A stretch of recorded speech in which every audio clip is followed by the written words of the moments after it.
I shall check the things because I feel like I'm forgetting something. And I think oh gosh, I just realized what it was. It won't be necessary at the moment, but it'll be awkward as I have to put it together. So, well. My track IR stuff. That's all it is. But we'll get to that. For now, we will do the things. We are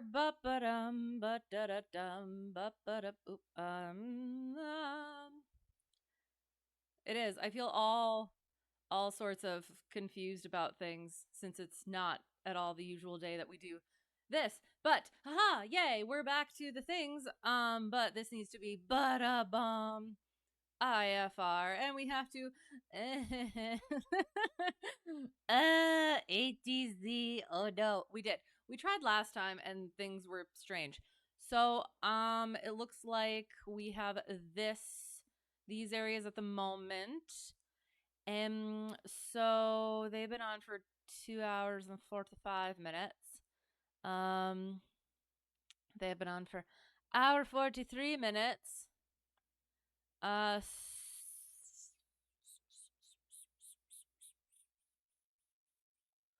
Maybe just try this one down in this-ish area and not over here because there's lots of big planes. So we'll go over here. Yes, perfect.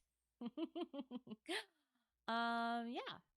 So let's go down. Oh God. I will. Yeah, we'll go in this area. All right. So, less in that area, more in in this-ish area. Ooh, this one looks. Ooh, this one looks promising. Oh no, it's an alpha. Okay, what about this one? It's also an alpha. It's got a localizer, no glide slope though. So we have some options. But oh no, delta. No.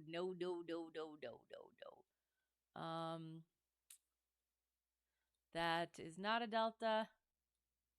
KAQO. That's kind of fun.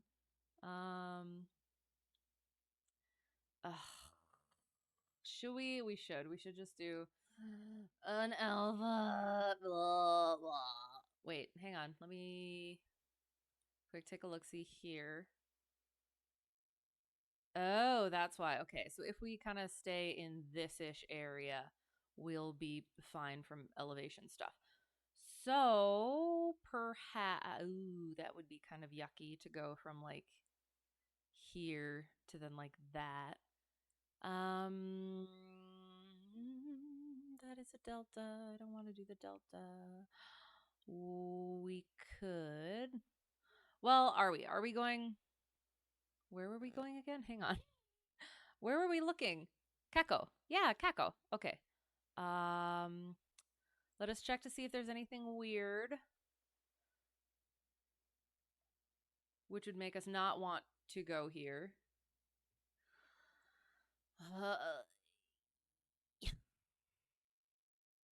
It's fine. It's oh yuck! It is completely circling, but that's fine. It's fine. It's visual, so it's fine. Yeah. Okay, fine. Okay, fine. Circling. Okay, to the grass runway is not available. Circling to runway 35 is not authorized at night. So we will go to 17. I think the wind was calm and not likely to get to pick up at all. So yeah, okay.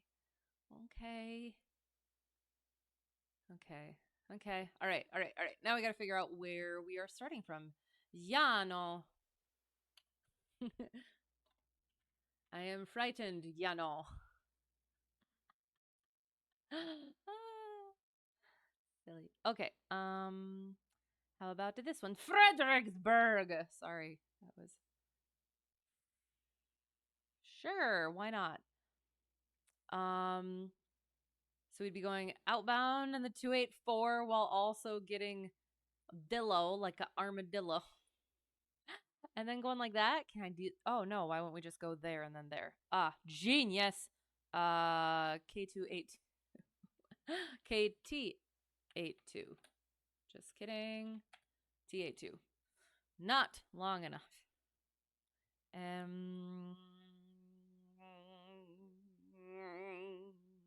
Sorry. Ooh, if we do that, then we can. Ooh, yes, maybe. Curve.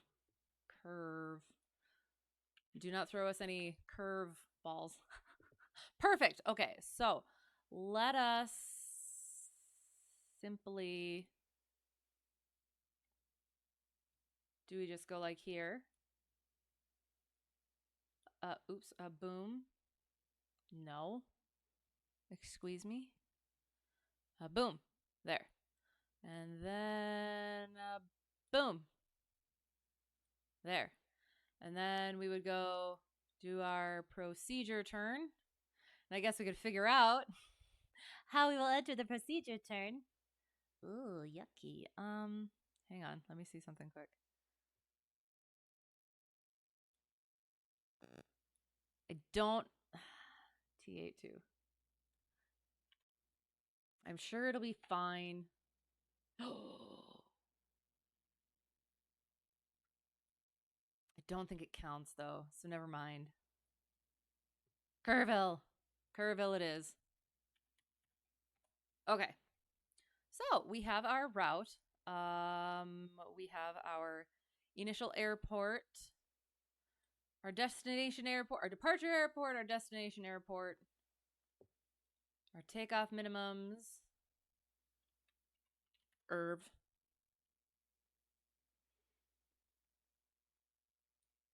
it is.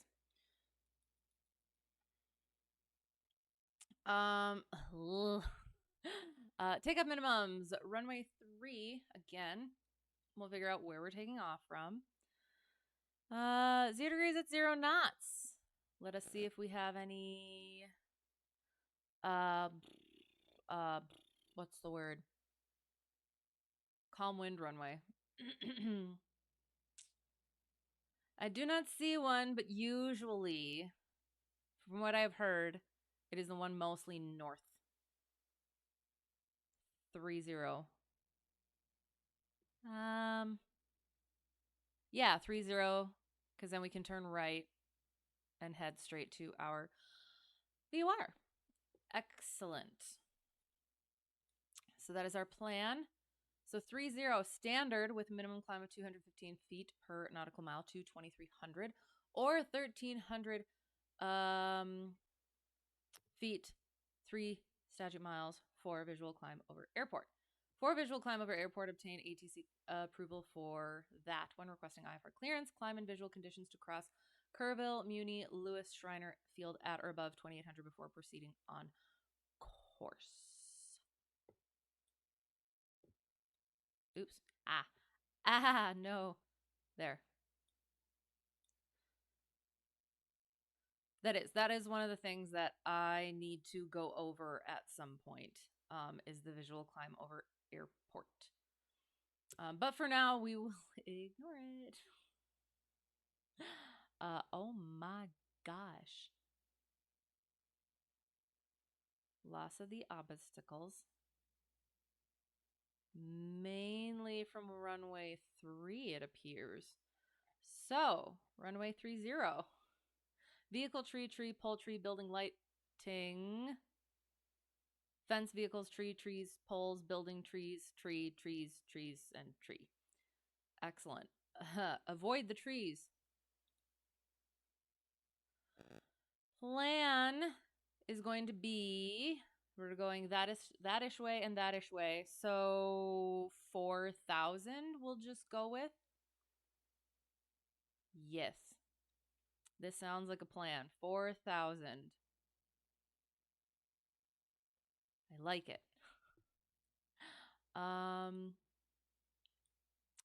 we're doing that whole thing, and then we shall brief our approach. VOR Alpha, Llano, Muni. It is up to date.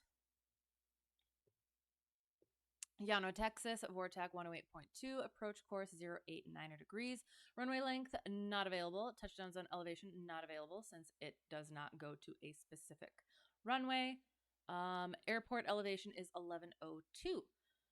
Circling runways 1331 not authorized. Circling runway 35 not authorized at night. When local altimeter setting not received, use burn it altimeter setting and increase all MDA 80 feet.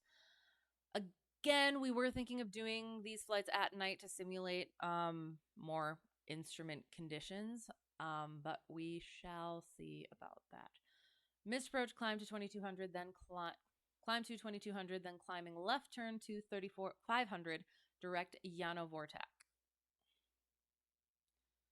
And hold question mark.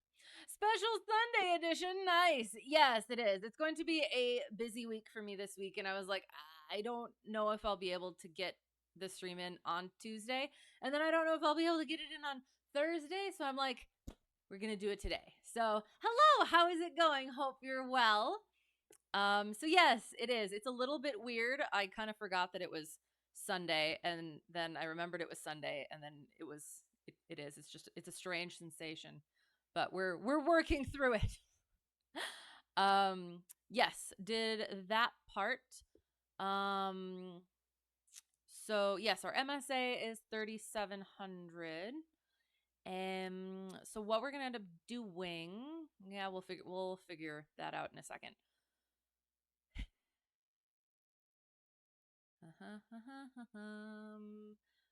So yeah, so technically, since we're coming up in through here, whoosh, and then the hold will be like whoosh, like so, like so-ish. I'm pretty sure it's gonna be, yeah, I'm like 95.75% certain it's just gonna be parallel. Is the, what's the word? Is like the calculated recommended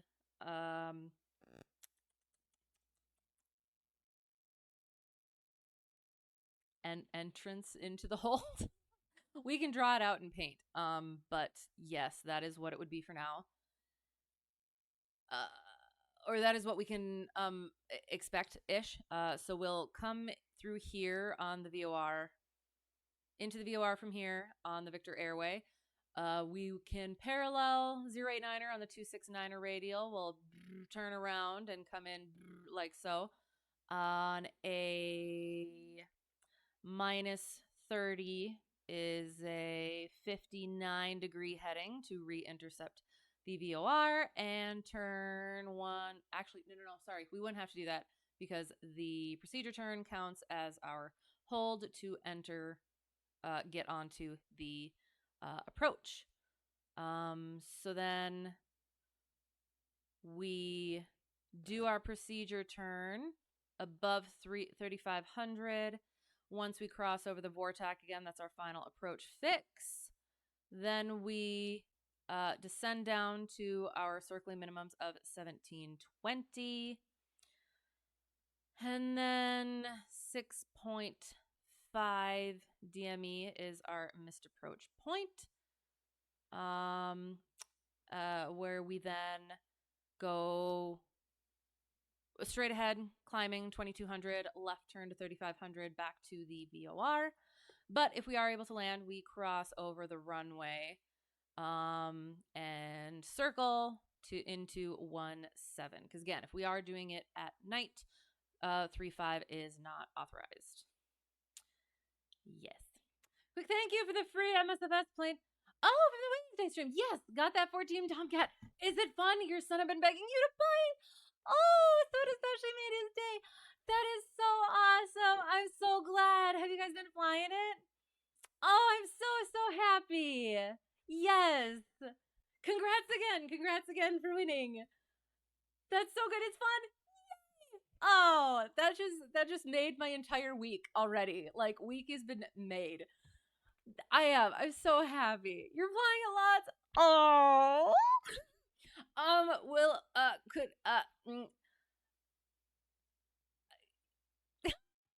I was almost gonna ask for like pics or something in Discord, but like, you don't have to like do doxing things or anything, but if I don't know, you don't have to. I just got really excited. I appreciate the story. So yay! I'm so happy. I'm glad that worked. Will do. Okay, sounds good. Thank you. That does it. Makes me so happy. Oh, so why that one specifically then for him? I mean, apart from it being very cool. That's so cool. Oh. So yes, we did that.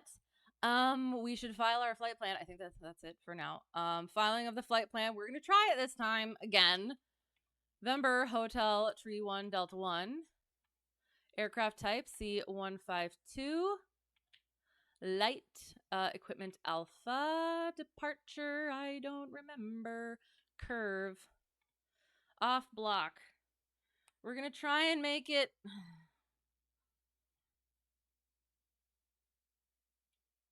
0400. Altitude 4,000. Airspeed 105. Arrival KAQO. En route time 33 minutes. 0033. Fuel endurance 400. Route details. We are going to Steve Vortac. That is not what it is. Let us learn what it actually is. Stonewall. Okay. Via Steve. I'm going to accidentally say that. Victor 568. Victor 568. Over to Llano. But it is LLO. LLO.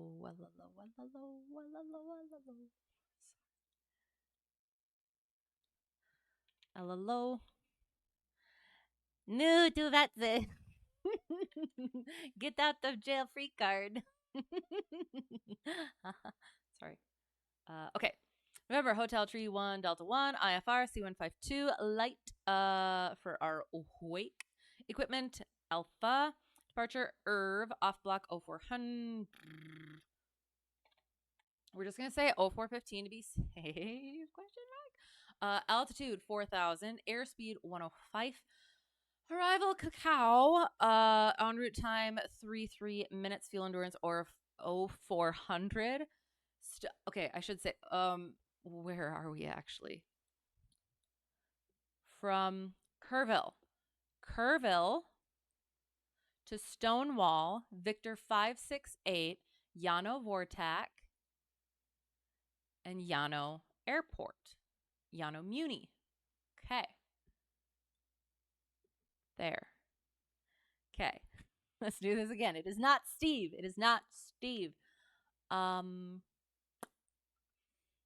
Kerrville, Stonewall, Victor 568, Llano Vortac, Llano Muni. Okay. We're going to do it. We're going to say it. We're going to file it. Flight plan filed. Yay, it actually worked this time. He's too young to watch Top Gun, but heard about it from friends. You would have gotten an F-16, but you know, you do things as a parent to make your kids happy before you fulfill your own wants. Fair enough. But that was a really cool one. So I'm glad that it is fun, and I'm glad that you're getting to fly it a bunch. And that worked out really well. So I'm very happy. I'm happy for you. It's fun. And yes, good parenting. Absolutely good parenting. Okay, so we're gonna get in the sim? Question mark? Yes. We'll start. Shoot, hang on.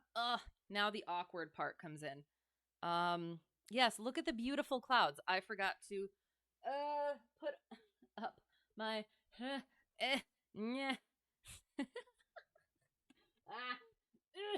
sorry. There. It is perfect. Oh god, it's stuck. That's there. I could mute myself during these things, but that would be less fun, wouldn't it? less amusing, perhaps.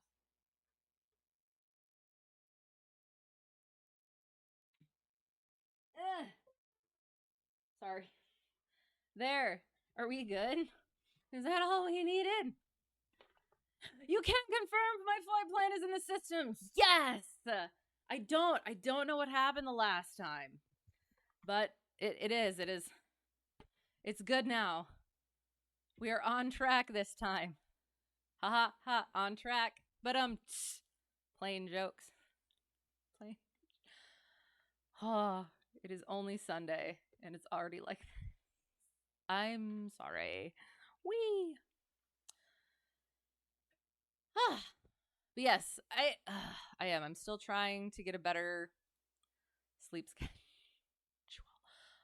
But so, oh gosh, I don't even want to say it. So far so good. We're getting the sim within half an hour of starting the stream. So that's a good sign so far. But again, now I feel like I have jinxed it. Knock on all of the wood. That's all the wood I have here. Wood, a wall there. Yes. Sim should be potentially hopefully coming up there. We will boom. That's not what I wanted. So we will do the holding thing. I'll bring up paint for the craft clearance, but we'll do the holding thing first.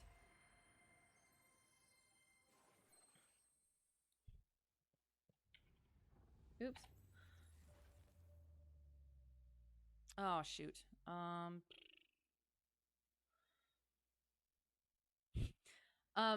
I adjusted the disclaimer just slightly, so I hope that it makes sense and is less able to be, what's the word? I don't even know what the word is that I'm trying to say. Less loopholey.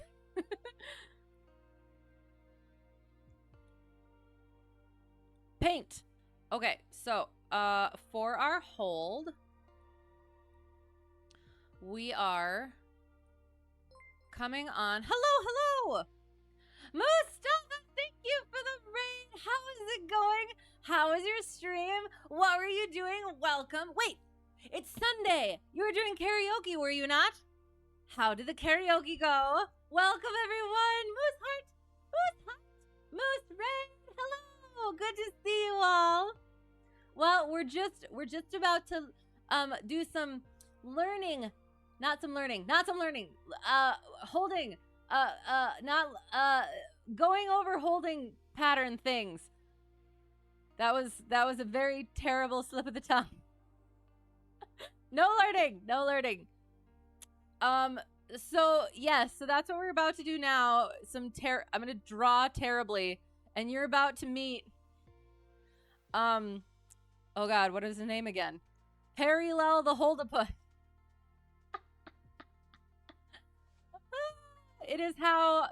He is my hold companion. And you might not be able to see him properly, but I will do my best. Raid. Hello. And chicken, hello. Hello from the Moose Lodge. Good evening, Heidi and Aviation Chicken. Hello. That is definitely not his voice, but it is for now. It was fantastic. Yay. Excellent. What? And Dashboard Duck, he will be here in a little bit, but we're gonna go over the holding. Not learning, just going over it. Has some competition. Oh no, what was his name again? Perryllel the Holdapus. I shall explain. So all right, so going over, we'll go into the web first. So we have decided for this flight, we are going from Kerrville to Stonewall VOR along Victor 568 to Llano VOR for the VOR Alpha, at which point we need to do a procedure turn, so there's direct, parallel, and teardrop, and there's recommended entries for the hold based on which direction you arrive at the fix. So how that gets broken down is going back to paint. Wait, actually, so our inbound leg is on the 089. Oh, sorry. Yes, is on the 269 radial, and you will be flying a heading of 089 degrees. You can see my mouse, right? Yeah. So then you would turn outbound like so. It's a right-hand turn, and then you're holding to the west on a heading of 269 degrees. So that's our information. So how I end up figuring that stuff out, particularly when it comes to the written test questions, you're exhausted and still have a ton of stuff to do, so if you suddenly zone out or anything, that's absolutely fair. I mean, it's a sleepy sort of a Sunday, right? I do. I kind of keep forgetting that it is, and then I kind of like, I don't know, it's a weird sort of a thing. Because it is. It's usually Tuesday, so we've already had some of the week, but no, it's the full week yet. Okay, so this is our fix. I apologize. And we draw our terrible, terrible hold. That just looks like a peanut. Control Z, Control Z. I'll try and make it smaller, actually. So, trying to make it, no. There. Okay, so here's our fix.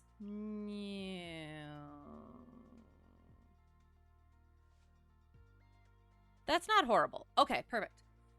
So here's our fix, right? So this line, I like to draw a nice line up here, is 89 degrees. And then we give it a little hat. Oops, sorry, hang on. We give it a little hat because that is the direction that we are turning. And then, yeah, we'll leave that for now. So here's the fix. 89 degrees this way. So for figuring out the recommended entry procedure, you go 70 degrees in this direction from the hold. If the fix was on this side, you would add 70 degrees, but on this side you subtract 70 degrees. So you're going by your radials, if that makes sense. Let me know if it doesn't make sense and I'll try to explain it better. So this is 19 degrees. So if you are if you're coming into the fix within this area, this would be a teardrop entry. So then you take this and it is the reciprocal of this one. So that is +2 here minus, or just add 180. Add 180 is 199. 199 degrees. In this area, it is a parallel entry. And in this area, it is all of this in here is a direct entry. So how I remember that is this is an eye, this is the beak, and this is where the tongue would go. So that is the T. You label him as Perryllel the platypus or Perryllel the Holdapus, and then you give him a nice tail with a D. It looks better when you when he's more tipped the other way. And I don't know.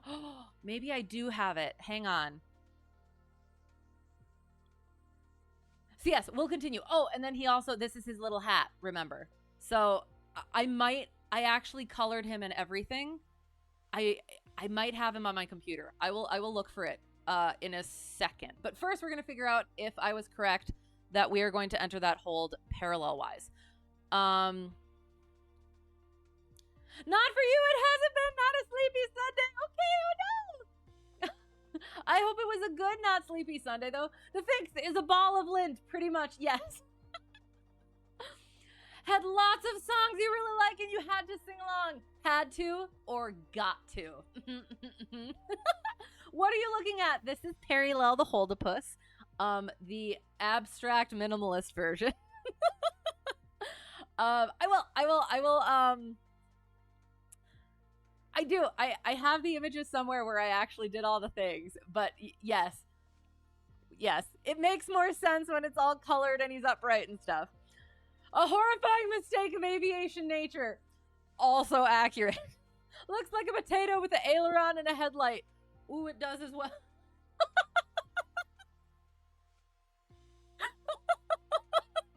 I love it. I love it. Yes, all absolutely accurate. Okay, now I have to find it. Hang on. Muting. Not muting. Minimizing. I have to find him.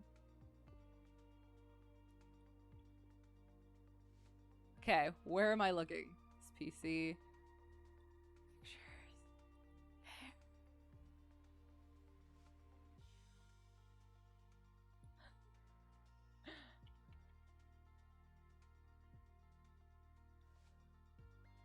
Gosh darn it, where'd I put him?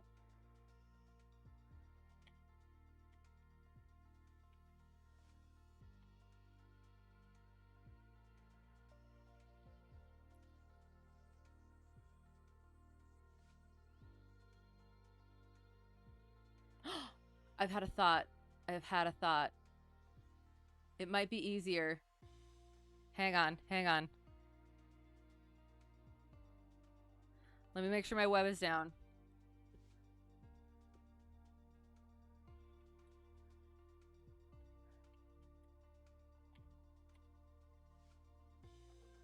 All right.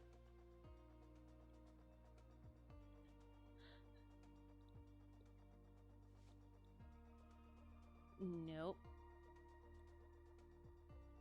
I know exactly where to find him.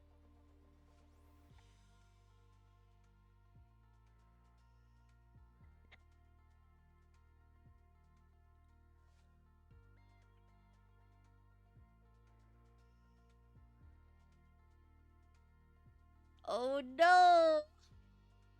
I thought I knew exactly where to find him. Gosh darn it. I may have to look, and I may have to post it in my Discord again.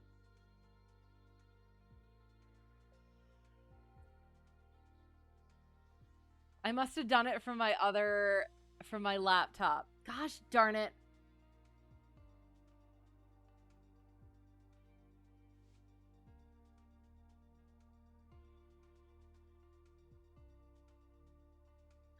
There he is. I found him. Okay. All right. Are you guys ready? Are you guys ready for this?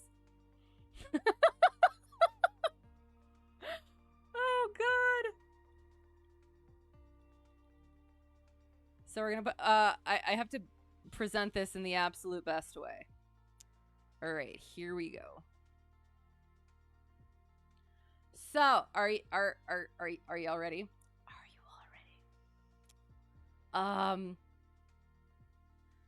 You thought it looked like a bit like a capybara. Oh, cute. I love that as well. Lovely paint session, Houston. Center has signed off. Gosh darn. No, that is actually sad because we were ready to go, but oh well. That's okay. Well, yeah, that's okay. It gives us more practice time. What up? How's it going? Good to see you. All right. So, Perryllel the Holdapus. Haha. Behold. Sorry. Nope, not that one. Shoot. I need to switch it. Behold. Sorry. Okens. There. All right. So if ATC says hold south over the OMN VOR on the 181 radial, make left turns. So we have our OMN fix right. If we were going to do left turns, we would draw it like so, and our little hat would go to the left. If we were doing right turns, it would go like so, because our hat would go to the right. Our inbound course is like so, that, and then our radial, we're on the 181 radial. Oh my gosh, did I mess that up? I freaking messed, nope, I didn't mess that up. Never mind. Ignore me. Anyway, so left turns. So we choose this one. Boom. This is our hold here. So again, then we take the reciprocal of the radial that we are on, and we give a loop. That's the top of his beak. 001. We add our 70 because this looks like a 7. And that gives us our teardrop area, right? And then, yeah, and then we add the reciprocal there. So +2 -2 is 251. And then that area, we label him Perryllel. And then we give, I guess it's a flipper instead of a tail. We add a flipper at the bottom for our direct area there. Which, when colored and such, and putting details in it, is Perryllel the Holdapus.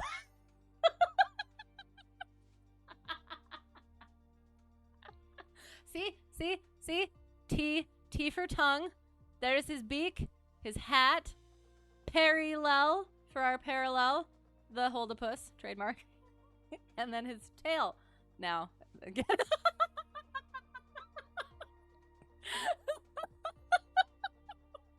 It is Perryllel the Holdapus. He says right there. I am not the best paint artist or artist at all, but it paints a picture.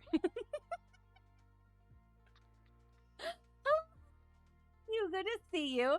It's still as confusing and cursed as it was the last time. Well, it works for me. And again, another bird sort of creature as my companion.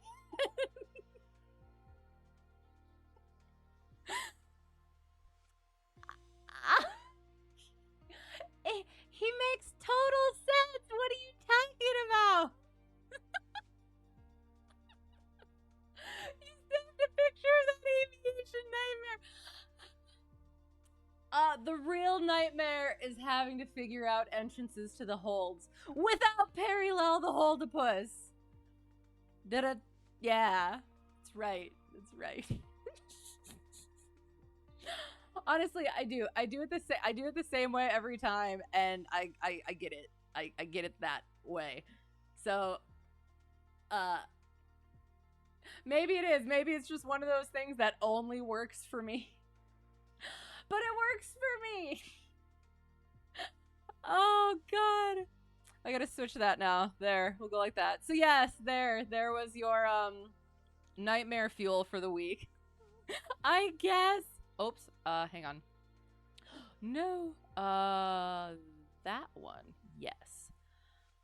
Boom. And we'll minimize that for now. Going there. We got the sim up. That is still loading, so ignore that. Oops. Oh, and then we have to do our craft clearance. So, back to our lint stuff. File new.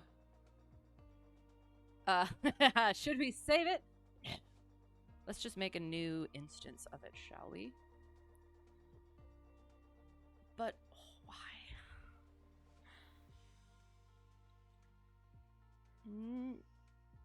New. You're not gonna be able to sleep tonight. Perryllel shall haunt your dreams, but make you good at holds. It is a give and take sort of a relationship. Oops, not like that. Oh shoot, you can't see it yet. Hang on. Switching. I'm so good at these things. Why? There. Okins dokins. Perfect. There. And the eclipse is tomorrow. Is this thing going to rise out of the sea like Cthulhu? We read that. Was it just this past October? So it could be. It was preparing for it. Sorry. Apparently that's what you get on Sundays.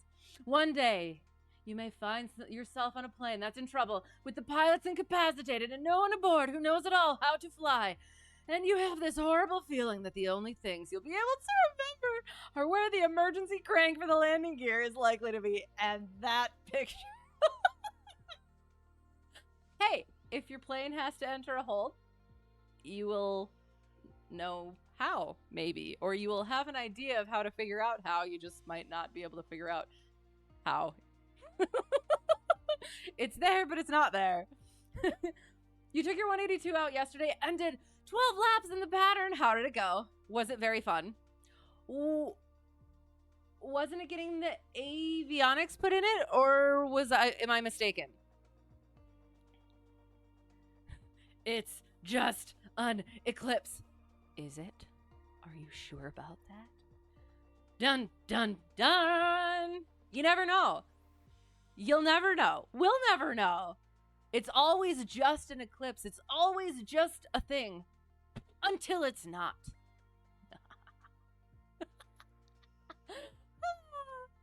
So, craft clearance.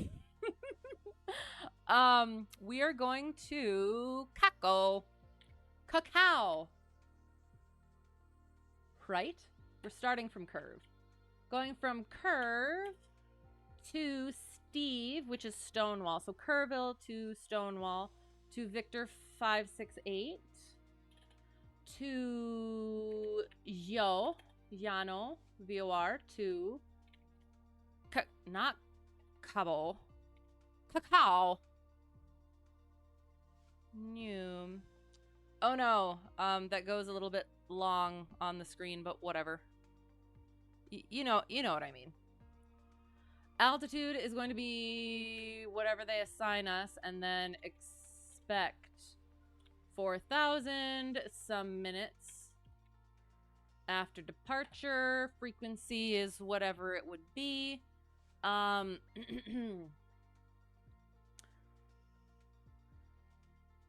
So we'll just be doing 122.8 question mark. They would give us a transponder code and then whatever else. So, that is what we are expecting at the... Once we get all started up and everything, we will practice our actual clearance. So yeah, so that is... I guess I should also write it down. It went great. Yay. First time you took it out. Solo, the avionics upgrade begins tomorrow. Okay. Sounds good. So you had to get that time in. Nice. Yay. I'm glad. That is fun. What do we do? You're the only one who knows anything about planes. Fly along the beak of the platypus. What is this cryptic nonsense? You don't know, Eclipse is looking pretty crazy right now. So many people flooding the Dallas area, but the National Weather Service issues an enhanced convective zone there. Ooh, it sounds like a interesting... Oh, you said bad. Combo. Okay. I don't know. Could be fun. Well, 24 hours from now we'll know. Oh, yes, we will. I'm a little bit curious because what actually is supposed to be the issue? Because I've heard that there's supposed to be issues, but I never actually got around to why. What am I doing? Scratch pad. Oops, not that one. Not that one. Scratch pads. New scratch pad. Boop. Craft clearance. So again, we're going to Llano. Oh, and you know what? For some reason, I decided to not put there. I like to do that because otherwise, like, if there's a VOR that has the same one, it could get confused or something. I don't know. That's why I do it. So, then no, that's fine. Curve to Stonewall, not Steve. Victor 568. Llano to KAQO. Climb maintain something. Expect expect 4,000 in blank minutes. Frequency 122 point yet. Excellent. There we go. There is that. Boom and boom and boom. That can go. That can go up. KERV.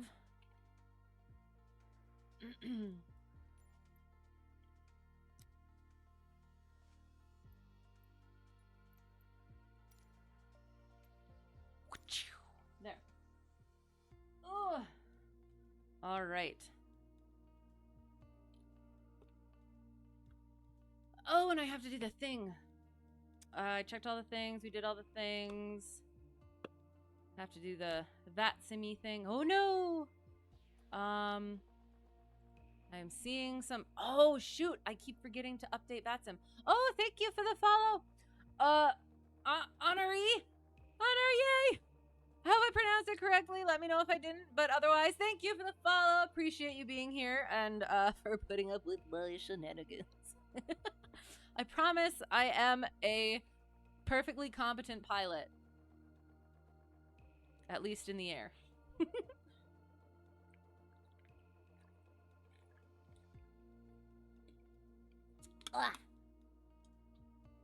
All right. Yeah, so you did. You said that we don't have any actual ATC. Shucky darns. Again, like I am a little bit sad. I was looking forward to it as I was looking forward to it last time, but ah well. Tis what tis. Oh, well, actually, hang on. Let me just, oh no, take a look, see. Since we have started doing stuff in the sim, it usually does kind of get, what's the word? Uncooperative for a little bit. So if there's any jumbliness on the stream, it will float away. So yes, apologize for that for a little bit, but it will calm itself down. Oh, that's what we were doing. Hang on. Sorry. Since we are having to do the thingy, what is happening? That's what's happening. Okay, we're questionable. What is happening? I think we're okay. All right. So, VATSIM has its new thing where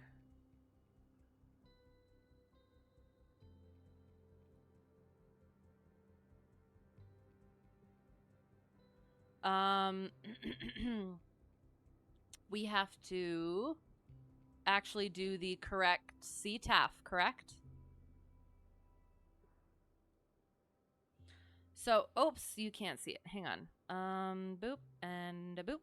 So we're starting at Kerrville. We will be calling on 122.7 here. See, can you see my mouse? Yes. 122.7. So we'll be calling there for, oops, sorry.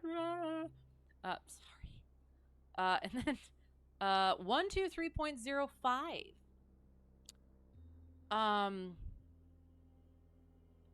Yeah, right pattern for 17 and 31.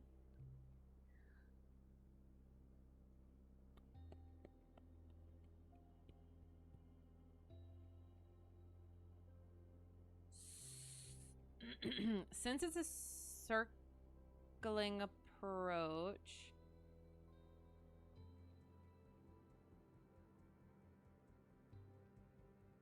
I'm not actually sure. So getting down,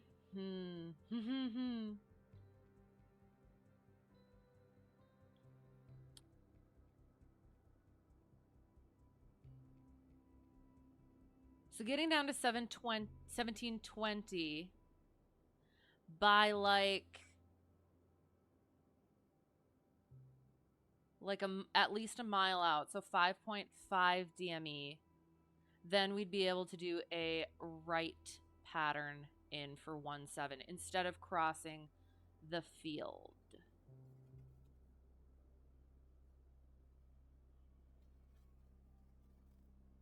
I'm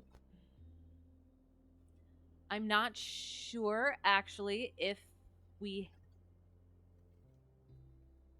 have to abide by the right pattern thing if we're doing an approach. I would want to say, for to be safe, yes.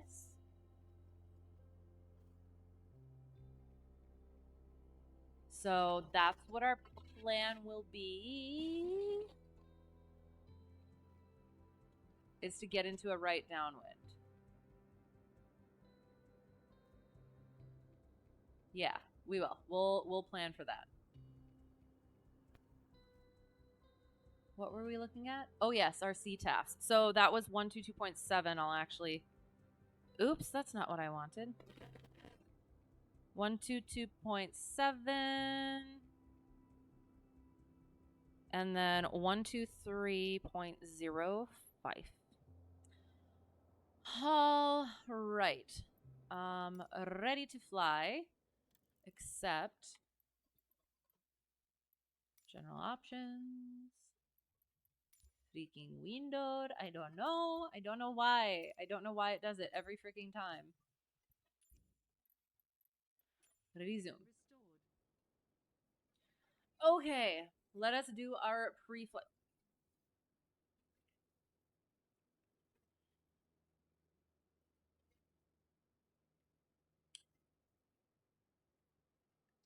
There. Okay.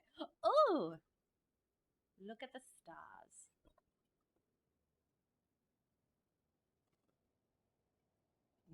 No longer look at the stars. There's dashboard ducky. Hello, hello, greetings, he says. Looks frightening. Sort of like, what's that thing? The Freddy thing. Freddy Fazbear. Five Nights at Freddy's, that thing. I was going to say something else, but that would sound strange, so we'll leave it at that. Okie dokie. For now, well, hello. We will turn off the pretty night sky. Noom.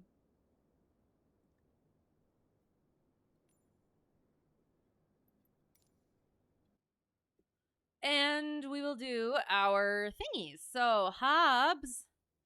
And then we do our electricals. So battery, pitot, nav, beacon, taxi, landing. Flaps. Fuel gauges looks good, but we'll check it and put it on. So we have that nav light, beacon, nav light, landing light, taxi light. Flaps are down. Grasp the pitot. Just kidding. Hang on. Oops. To full screen, it just hit Alt Enter. See, I think I trust you. Thank you. I wasn't sure if maybe you were gonna trick me, but I do. I trust you. Not that you might not trick me, but in that instance, I didn't think so. Thank you. That was awesome. Grasp the pitot tube, feel that heat, and turn it off.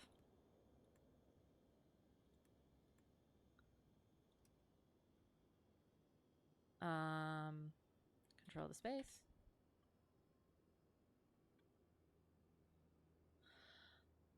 Noom. All right, so now we check our liquids. Drain a little bit of fuel from that wing. We're looking for any sediment. We don't want that in there, as well as for any bubbles settled to the bottom. That indicates the presence of water. We do not want that in the tank. Tanksa. So that is why we drain a little bit of fuel from this wing as well. We can also give it a nice sniff to make sure that it is 100 LL. Look at that nice blue tint. If it is difficult to tell, hold it up to something white.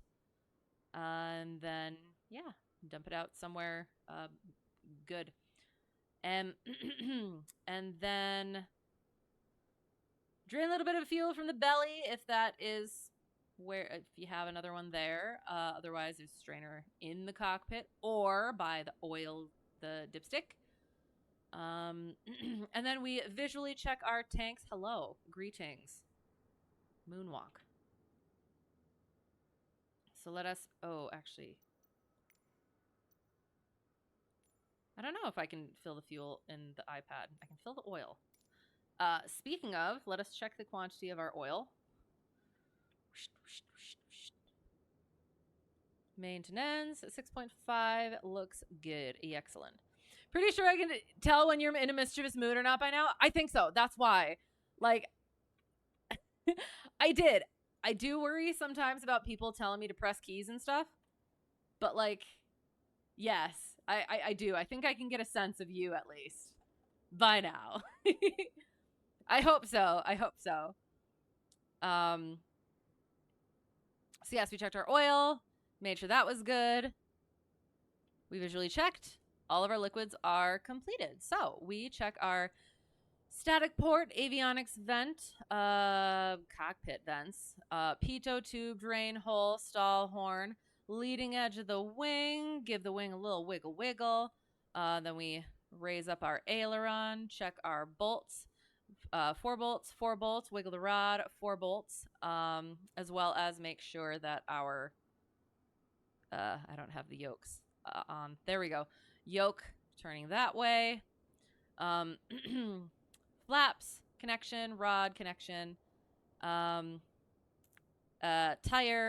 check for any leakage, brake fluid, antennas, elevator, if that's the word that I'm looking for. Lift it up, make sure that yoke is coming back, then push down, look at that, those connections in there. Rudder, give it a little itty bitty, that's not what we're supposed to do. A little tiny, just a little itsy bitsy one to just make sure it goes, never mind.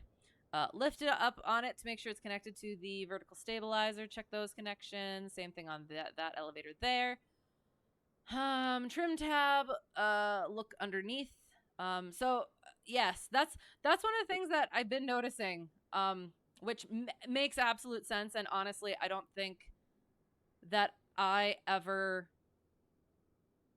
actually, maybe I had heard those specific words, but it never actually came up until I started my CFI training, is not to lift up on the trim tab. So, and that's for my 2 students now that I have had, and one not quite a student. It's just grabbing onto the trim tab, and it's like, oh no, don't do that, sort of a thing. And then I feel bad because it's like, that was me neglecting to say that. So that's one of those things where it's like, got to add that into the walk around, is like, don't grab the trim tab. Do not, oh, that could be a good beat. Do not grab that. I can't make it into anything interesting, but somebody should. Don't grab the trim tab. But yes, grasp it on the actual elevator portion. And then, yeah, lift up on that. And then, yeah, same thing. Check those connections, fuel caps, antennas, and then student chicken can do the other side. Excellent. We've done that. Now we can do the leading edge of the propeller, both sides, and then the trailing edge, both sides, checking for any significant nicks or cracks. Exhaust port, make sure that's solid. Air intake, sure that's clear. Oh my goodness, are you ready for this? So, very, very recently, I added into my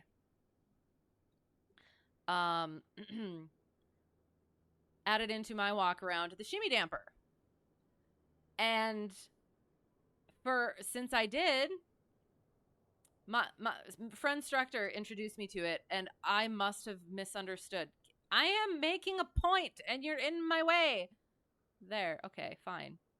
Stay right there. So the shimmy damper right there, right? And I had always been, make sure there's a little wiggle to it.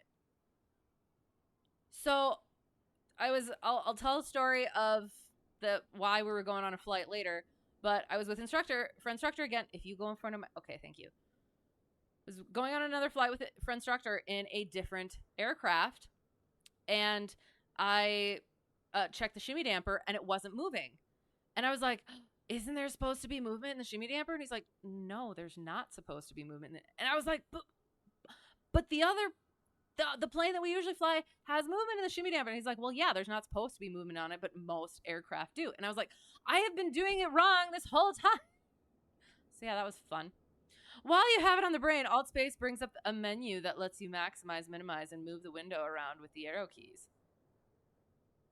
I didn't see a menu. Alt Space, you said?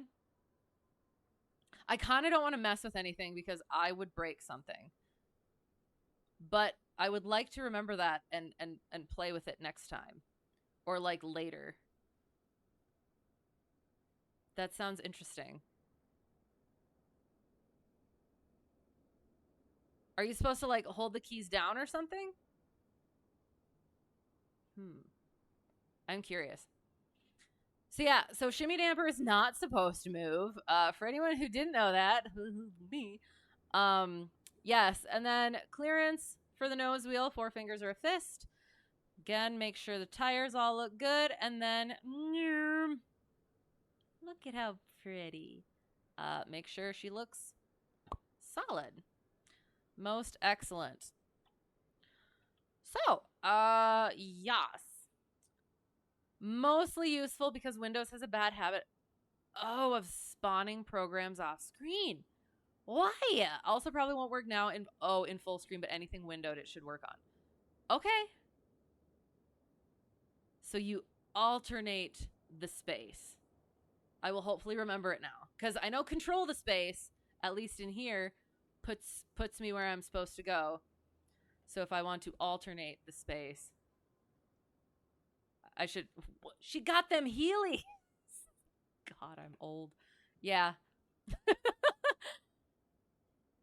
Yes, alternating the space. I will hopefully remember that then. Because I do. I like my keyboard shortcuts. Okay, so that is good. Do the things, and then we check our checklist. Make sure that's all good. Boom, boom, boom, boom, boom, boom, boom. I am safe checklist.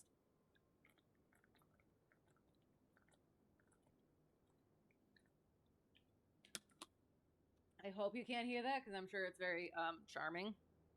My slurpage. Okay, we're going to bring this back up again. Just like a smidgen-ish.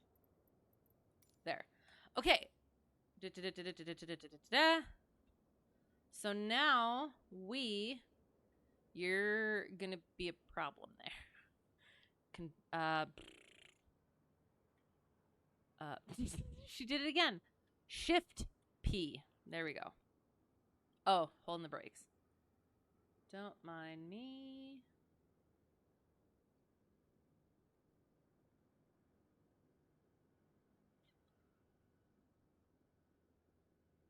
All right. Shift P. All right. Good. Okay. So now we're going to do our startup. Well, actually, we'll do our final walk around. Does the things. Checks our control surfaces. Make sure we didn't leave a gust lock in. Hello. Make sure the oil and the dipstick cover is on, as well as make sure the strainer isn't leaking. Fuel caps are on. Nothing left on the cowling or anything. No ties, chocks, tow bar. Excellent. All right. So,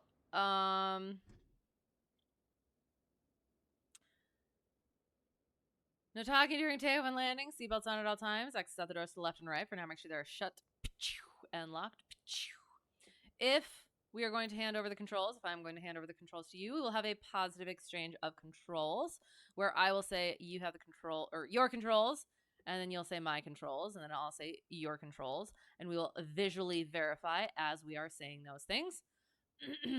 And then, yeah, if we lose power on the rollout, we'll stop on the remaining runway. If we lose power after takeoff and we are below 1,000 feet, we will land straight ahead.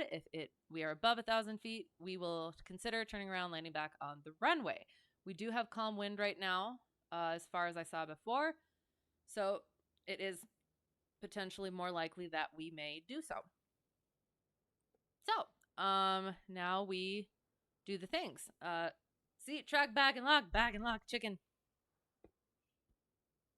There was I have to I'll get to that story. I have a story about the seat track. It's not bad, but it's, yeah, we'll get to it. So, circuit breakers. Pedal test. Brakes. Circuit breakers, but a lot. Also visually checking in this aircraft. Oops, I have to turn that off again. Mixture full, oops, sorry. Mixture full rich, throttle slight, carb heat is in, beacon is on. This one does require primer. 2, clear left, right, ahead, and back. Clear prop.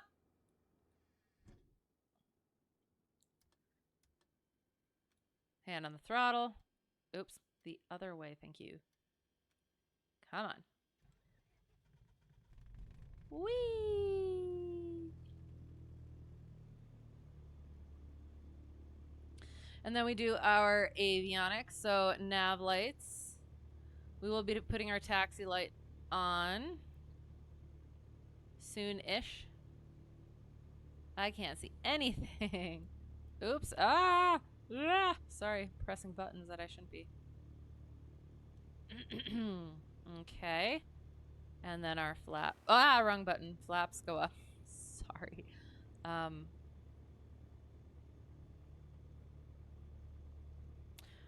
Okay. We're also going to connect ourselves to the tracker so that I can see where we are going on the runway.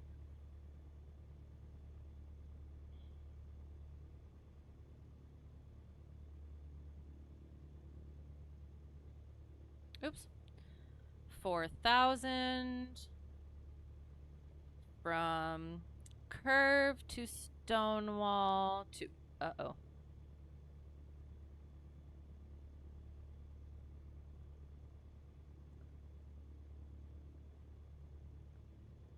What runway were we taking off? We have some NOTAMs, which we would have checked if we were doing an actual flight. Victor 56856 to yo to KAQO. There. Okay. Do our low IFR. Then our airport diagram goes on the map. We're going to take off 30 and yeah, we'll wander down and do our run-up. NOTAMs are just a bunch of garbage.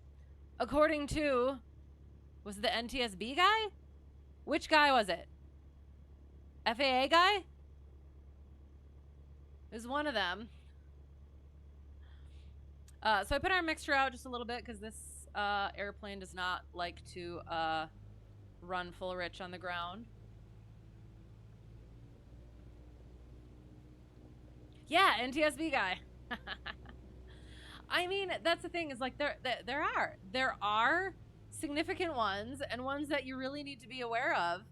And then the point he was making was there's so many that are not entirely irrelevant, but not as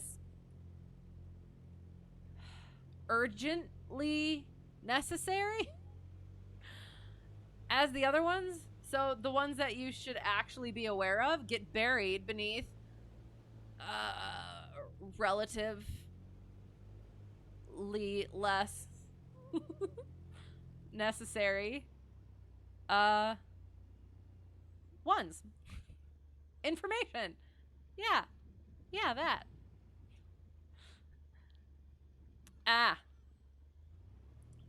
Me trying to say all the right things when NTSB guy can just say, come out and say they're garbage. Anyway. So yes, we're taxiing down to 3-0. We'll do our run up. We will open our IFR. No, I guess we will obtain our clearance. I have a story about that. Well, I guess I can go over that a little bit. Okay, so we're trying to stay on the center line like normal people. Ducky's having a great time.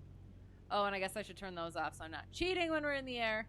Oh, you know what? Should we make this an actual night flight? Should we? So we're checking our gauges.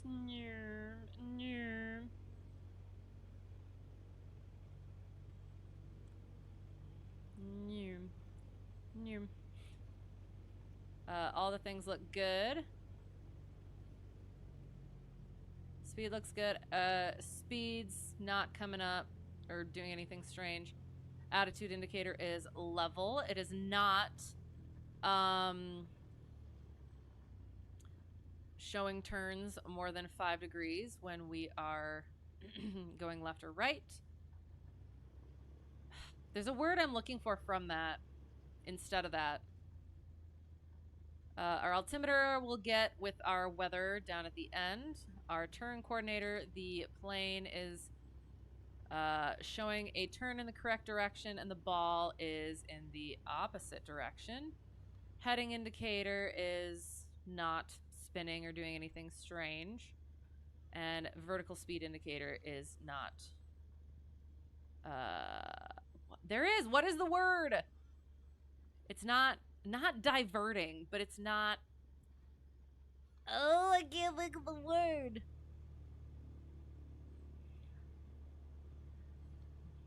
Those are not supposed to be there. It's not... Gosh darn it. You've been wondering if there's any room to streamline things in aviation lately. If there's a case, it's definitely no what I'm... Oh, yes. There are. There's a variety of things, but we were talking about some like last week. Particularly the FAA questions on the written tests. And how... Well, one, when you're first taking the tests, you know that some of them are trash to begin with, because they can be confusing and can have some of like it seems like the same answers, and then some of them are flat out wrong, and some of them are outdated. Some of the graphs, the images and stuff are outdated. The references that they're taking from are outdated, so the questions don't actually match the current information, and then yeah, some of them are just flat out wrong for whatever reason, whether whoever was making the question got the answer wrong themselves, or they had the question worded differently and then they changed the wording but then didn't change the answer. But I digress. A little bit more. Hi y'all, how's it going? Good to see you. Aren't you glad you walked into this? But no, it is. One of the things that's also funny though is when you get into the CFI training and you're going over FOIs, and one of the things is make sure your students are not getting frustrated with your testing. Make sure your tests are accurate and reliable and things like that, and don't do trick questions, don't use not questions and things like that. And it's just like, which do you want us to do? But anyway, again, now I digress. All right, done. So yes, agreed. Moving on. Sorry. Weather. I'm also currently working through another written test, so it's fresh in the mind. and the frustration. KERV! Kilo Echo Romeo Victor, the 8th at 0415 Zulu. Most recent automated. Hey, that was when we were supposed to take off. Automated 0 degrees at 0 knots, so wind is calm. 10 statute miles, clear of clouds. 13 degrees Celsius, 0 8 degrees Celsius for our dew point. 293 for our altimeter. Remarks AO2 differentiates precipitation. 13.2 degrees Celsius, 7.9 degrees for our dew point. 293, wind is calm.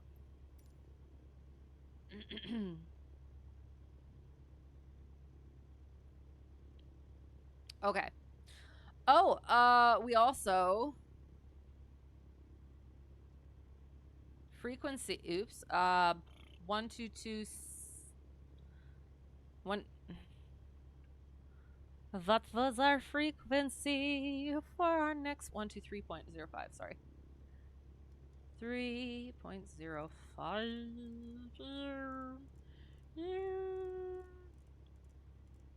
So please remind me if I forget.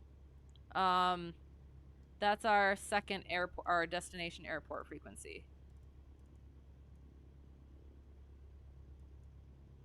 Yeah.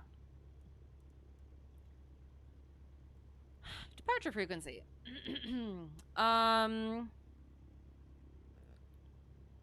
We need 2 VORs.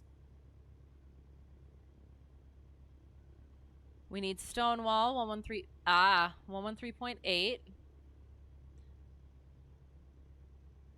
and 108.2.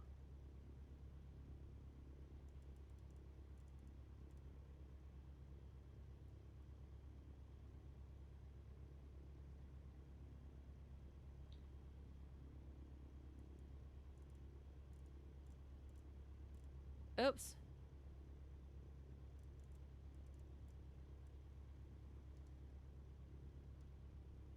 There.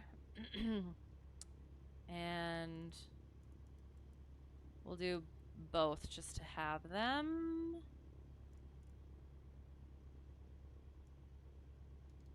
There. Excellent. Okay, we're set there, set there, set there. Our first radial, and I have a confession to make about last week's. Was it last week's? Yeah, last week's disaster. It wasn't entirely there. Yeah, it was very terrible. So we'll go over that later. So first radial that we're going to do is 51 degrees.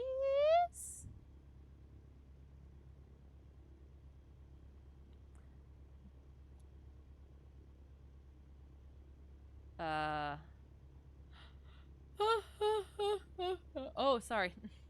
You took a practice quiz and got dumpster. A couple questions had me needing to review things. Others were complete BS. Well, hello.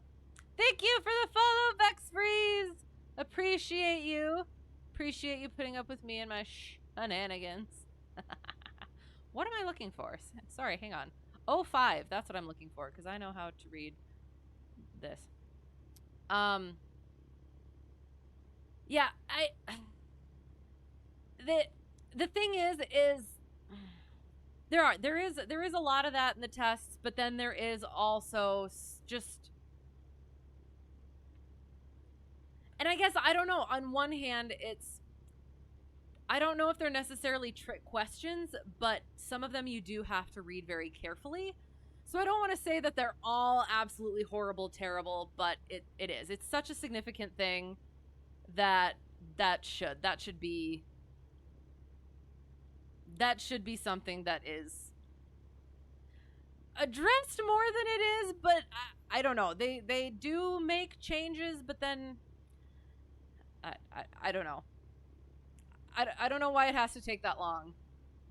But anyway, sorry. Your instructor was great, retired from Air Force. His French accent cracked you up. He had all the best sayings. Do you remember any? I would love to hear them. That is so awesome. I do. Instructors are great, and I'm not saying that because I am one. Like I've not gotten to that level yet, but it's so much fun to get people's experience through their instructing. And then yeah, getting that wisdom from people who've actually gotten the experience is the best. So that's so great that you got to have that. Hello. I can't quite see. Hype. Sorry. Best one. A landing is like a fart. If you force it, it's going to be. I can't say that, but it's because I'm a lady. But okay, I kind of feel like I have to, just because it's so. Okay, I will, just because it is. That's exactly how it is. You cannot force a landing. You're gonna crater it. You're gonna porpoise. So, okay, all right, I'll say it like that. A landing is like a fart. If you force it, it's going to be poop. Doesn't have quite the ring to it, but I appreciate that. Yes, that's so great. I'm gonna have to keep that in mind for myself as well. I actually just talked to one of my students about that. I will. I'll get into that. We'll get in the air. We'll get going.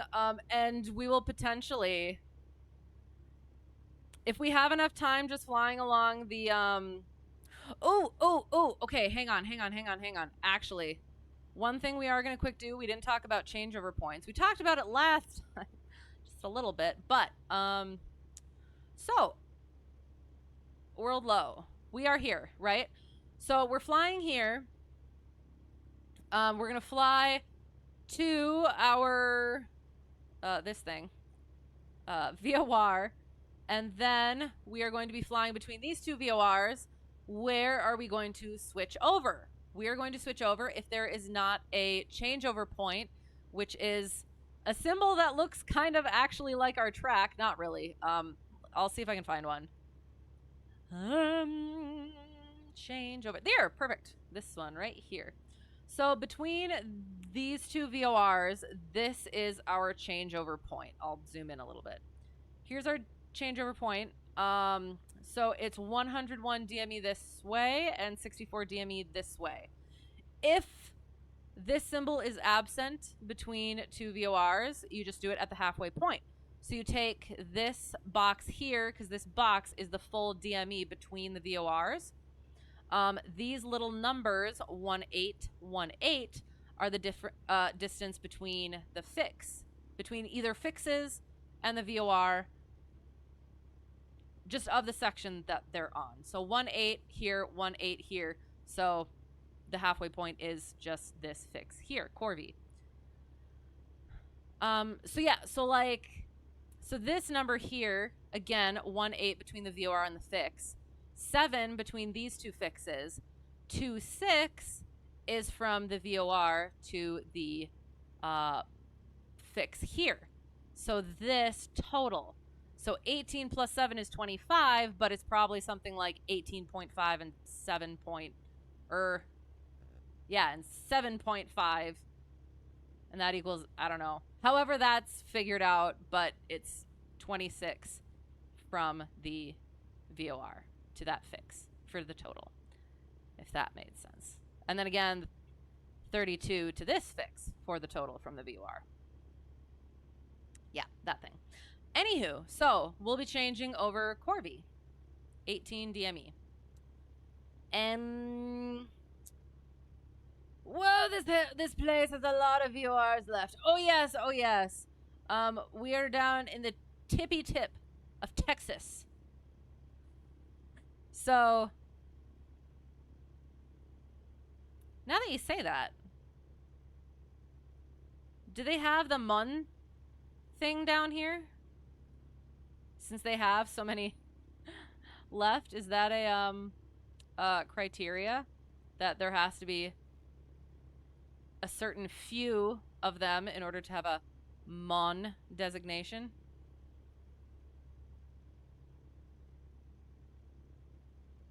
No idea.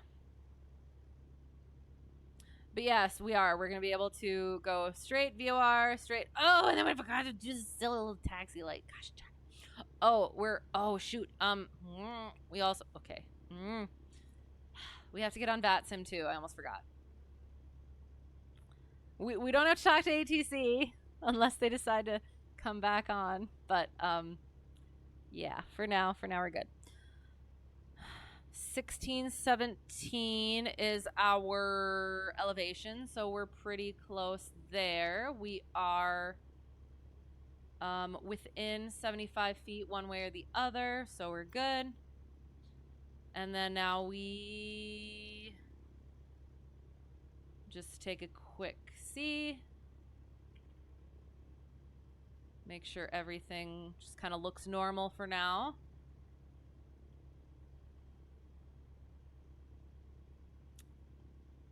And then we trim for takeoff. So trim is going to the, sorry. Fuel is on, going to the left according to our little placard right there. Trim for takeoff, so the arrow is right at the takeoff area. I don't want to mess with my trim right now, so we're gonna deal with it. Flight controls, we make a square, boom. That aileron is up. Elevator is up because we're back. Give the rudder a little wiggle while keeping our brakes set. Whichever way the rudder is going is the pedal that we are using. And then that aileron is up because that is where our thumb is pointing. We complete the square. Elevator is down now, and we come back to neutral. Texas cruise! Oh no! No, we've floated Texas before, and it was very fun. But if you had to be anywhere in this state, Kerrville would be it. Really? Why? It's exactly where we are.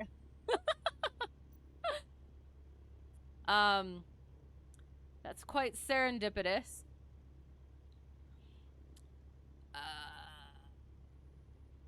Sorry, that was also probably charming. All the things, flight control, mixture is where it needs to be. Throttle's where it needs to be for a bit. Carb heat is out. And then we check our primer, make sure that's in and locked. 1700 RPM. Carb heat goes out and back in. Mag check. One to the left and right. Two to the left. Watch that drop. Two to the right. Then we do a quick scan. Green, green. Fuel's good.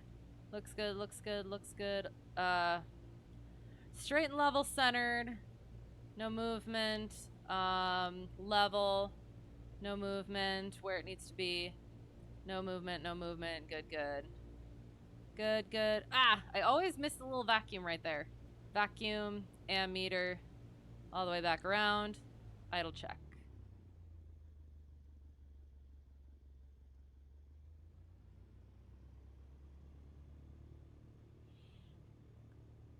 Isolated some elevation and vegetation to make it interesting. Up north enough to have better weather. Interesting. Okay, fair, fair. Well, I'm glad we picked this then. That's awesome. Okay. We have to call for our stuff. So we would call center. Actually, where would we call? All runways closed by NOTAM for certain operations. Well, words I can't say because I'm a lady. Clearance delivery, we would call them on the phone. And we would say, let's get our, what's it out? Where is it? Paint. We would call them up. So yes, did a little IFR flying. Not in IMC, just following the flight plan and doing the things. I have to quick set the parking brake because otherwise I'm going to forget that I did. Hang on. We're just going to pause it for a second. Okay. So, back to paint. So we would call them and we would say Houston Center.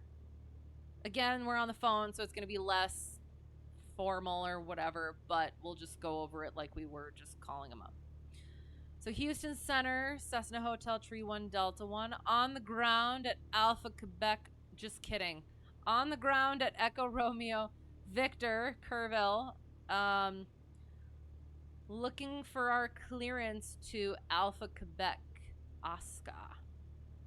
They would come back and they would say, Cessna Hotel Tree 1 Delta 1, Houston Center, cleared to Alpha Quebec Oscar as filed, hopefully. Climb maintain 3000, expect 4000, 10 minutes after departure. We figured out we actually are doing that, and then at some point we will be, for our destination, we will be calling on that. So, departure frequency, CTAF, is our 122.7, squawk 1234, void if not off in 10 minutes, time now 5135, I'm just kidding, 1535 Zulu, it's not, but I'm just, yeah.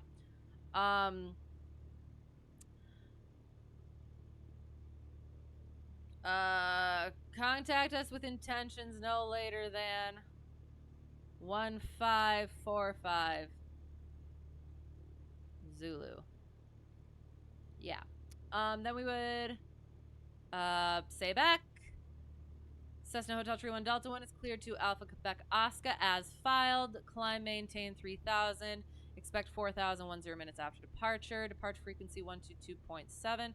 Squawk 1234. Void if not off in 10 minutes. Time now 1535 Zulu. Contact you with intentions no later than 1545 Zulu. Then they'd be like, all right, read that correct. Frequency change approved. And talk to you in the air. We'd be like, I'm just kidding. We wouldn't say that, but yeah.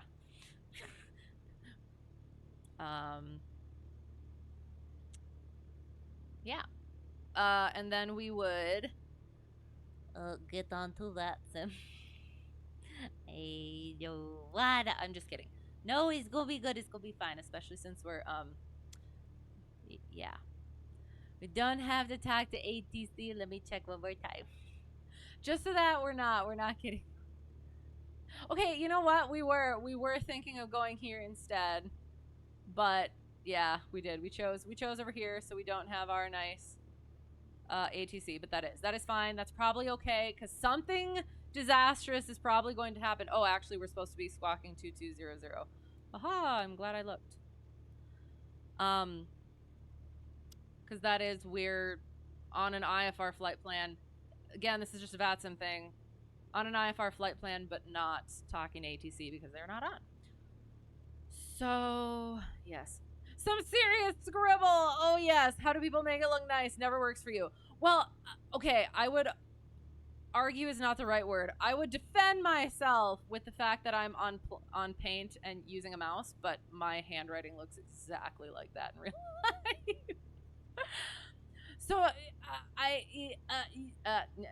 don't know. As long as you can read it, it's perfectly fine. As long as you can read it for the amount of time that you need it for, which is like just for that clearance and through your takeoff and stuff like that, you're good. So yeah, it's all good. Hopefully. Okay, so we have our brake set. Mixture's full rich. Taxi landing light is on. We still have to get onto VATSIM. Shoot. Connect a mundo. Connect a...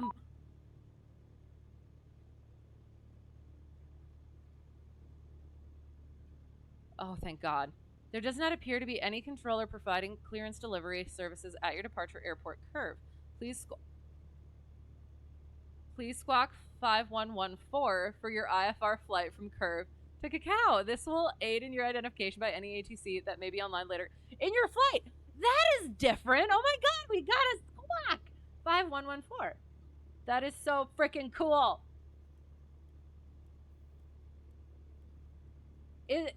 I mean, that must be new because we didn't have that. That's so cool. I love that so much. 3 beeps of death. Apparently not. I guess this one time. Every other time we've heard them, yes, absolutely. Just need notepad in the planes. Oh yes. I like my little electronic notepad.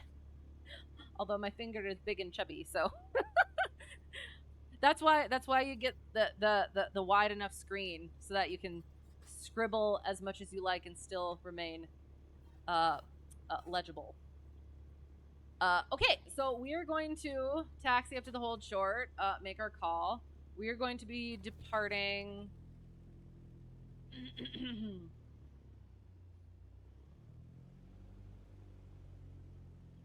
Right turn to the northeast.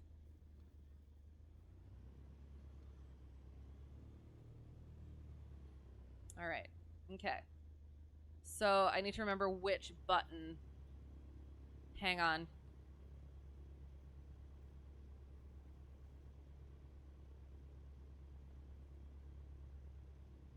Okay.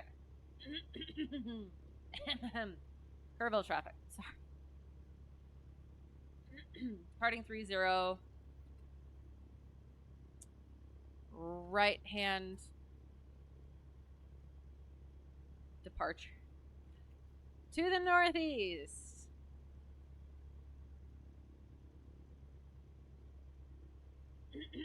Sorry. Oh, get the nervous. Okay. Kerrville traffic, Cessna Hotel Tree 1 Delta 1 departing 30, right turn departure to the northeast. Kerrville.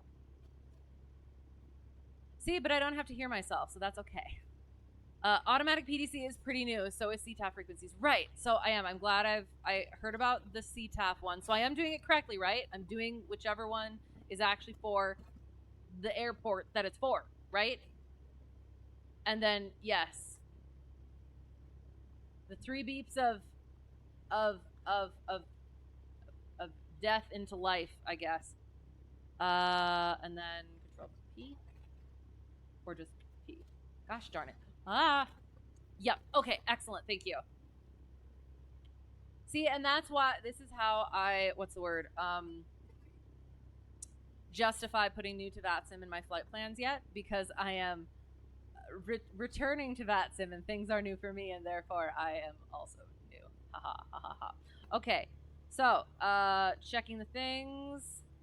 Greens, flaps, mixture, throttle, carb heat, trim, and fuel. Go.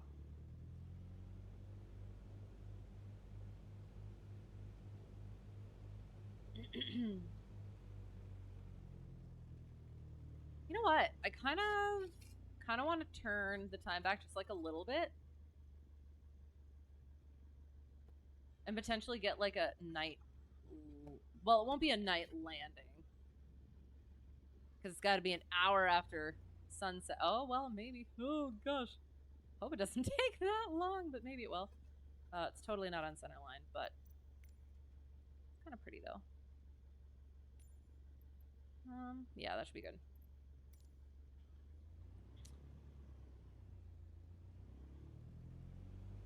I'm like so pleased with having an actual squawk code. All right, so throttle goes up. Keep that hand on the throttle. Maintaining that center line with the rudders. Watching that airspeed. Airspeed is alive. Checking our engine instruments, making sure those look okay. Watching for that rotate speed. There we go.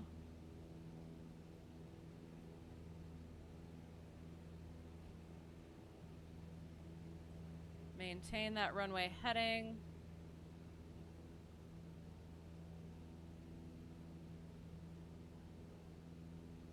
Up, our VORs are coming in.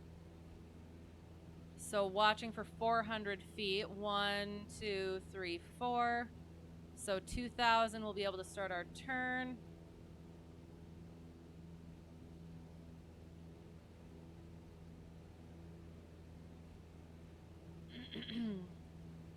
Making our turn to the right. And then we would swap to center. Oh, we got to keep our turn coming in. Swap to center, and we would say Houston Center, Cessna Hotel Tree 1 Delta 1, just north of Kerrville. 2,400, climb 3,000. And then they would say Cessna Hotel Tree 1 Delta 1, ident or radar contact or something like that. Cleared direct Stonewall VOR. Or cleared to, where are we going? Cleared to Llano Airport. Oh, hang on. Because there's something where it's like, if they say clear direct to the VOR, that's our new clearance limit or something like that. So they have to say something like clear direct to Stonewall and then as filed or something like that. Climb maintain 4,000. Then we would say clear direct Stonewall VOR, then as filed, climb maintain 4,000. Cessna Hotel Tree 1 Delta 1. Yeah, something like that. Sorry. Oh, also new command in vPilot. Like, oh, CTAF Kimia. So like if I were to put in .ctaf KERV, it would put in the correct frequency. That's cool. So like if I saw on my map, if I was doing like a VFR flight and I was flying along and I was coming like past some other airport and I was like, oh, you know what? I should probably let them know I'm transitioning through their airspace. I could just type in the identifier with that. It should, but it may not work for all fields. Okay, that makes sense. That's cool though. Oh, so many new fun things to play around with.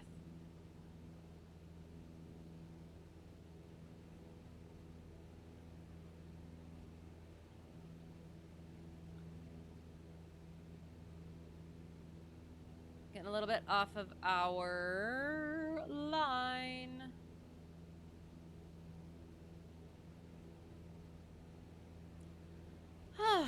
All right, so we're coming up to our 200 feet. Got to make sure we're paying attention there. Intercept our radial. Get an intercept heading in. 100 feet.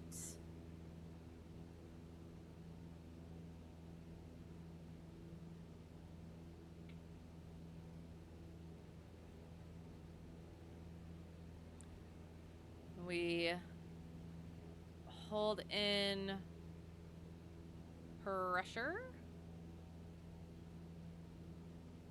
Forward pressure on our yoke as our speed comes up. As that speed comes up, bring that throttle back.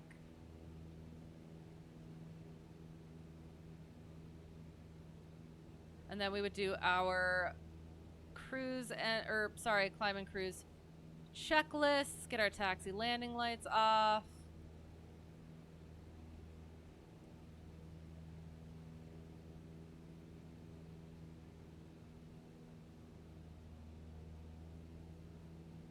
Mixture is back pretty far, but okay. Oh, you know what else we could have done? We could have put in a radial for our second nav. Oh well. Not exactly. Oh, right. Not all of them are programmed, right? And not. Oh no! Neither KERV or KAQO return to frequency. Gosh darn it! Of course, we pick two of the ones it doesn't work with. Ah well. No, that's fun though, and I assume they're probably working on the bank.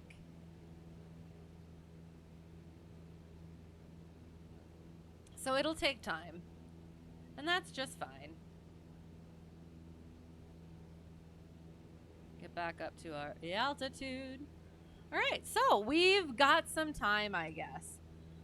So we talked last Tuesday. So since then, I'm trying to think. So first thing was I started with a new student.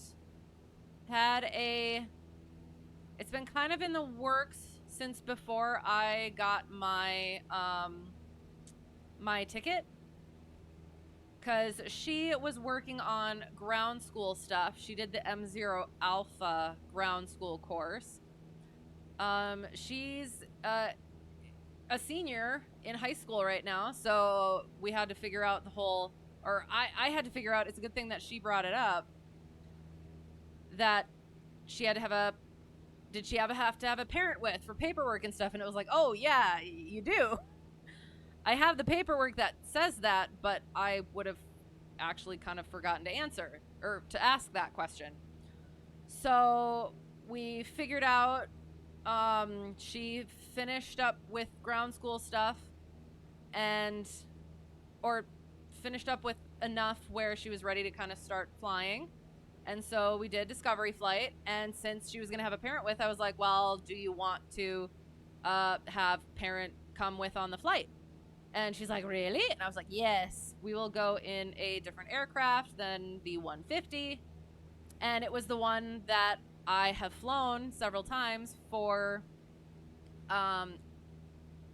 like, just airplane rides, giving airplane rides at my current airport. So I did. I wasn't too worried about it. See, usually I have such a time with climbing, and now I'm having such a time with not holding my freaking altitude. Sorry. Good for her. Yeah, she seems incredibly, like, driven, and, like, she's in a couple of different sports, and I'll get to this. She's on top of things. So she started her ground school, got through her ground school. Now she's going through some other stuff. She's getting her written figured out. After the flight, we were going to do some IACRA because we had some time. I was going to get her set up on there so that she could get her student pilot certificate. And as I sat her in front of it and I kind of started talking to her parent, she goes, well, I might have already done this. And I was like, really? So she showed me a picture of the IACRA website, and she had her number and everything. And it was like, oh, because she was going to go take her written test as well, because the M0 Alpha gives their course, provides the endorsement for the written test. So it's like, awesome. That takes care of that portion for me, and I don't have to worry about that. So she did. She's all set up on that site. All she had to do was actually do the application to get the student pilot certificate. So, again, when I went through that, my instructor, number one instructor, he just pointed me in that direction of the site and told me to go ahead and do it. But friend instructor suggested that I actually go through the things with students, because actually I accidentally, when I went through the IACRA thing, I set myself up as a recommending instructor. So I have that on there as applicant and recommending instructor, and I've had that since I was a student pilot. So it's only now that I can actually use the recommending instructor thing. And I'm a little bit worried because I'm in the system now, but it's still not letting me recommend my students, like take their applications, be like, yes, they are a student pilot, give them their student pilot certificate. So I hope that that's not going to be an issue. So again, that's where I was going with that was, yeah, kind of not walking them through it, but kind of stepping through it with them, just to kind of make sure that nothing like that happens. But I did. I was kind of like, I went through it with my first student, and then with this student, I was like, you know what? seems like she's got this. So, yeah, just kind of was like, all right, yeah, do your application and then just let me know when you're done. So, yeah, so that'll be interesting. So we're coming up 6.2. We got 6 miles until we have to make our turn, which is going to be on a radial 345. So we could actually, why don't we do that? Let us set, our bearing for 345. That way that should come in and we can follow that. Okay, so we have intercepted our radial. We're going to get back onto a course. We should probably actually, before the sun actually sets. Whee!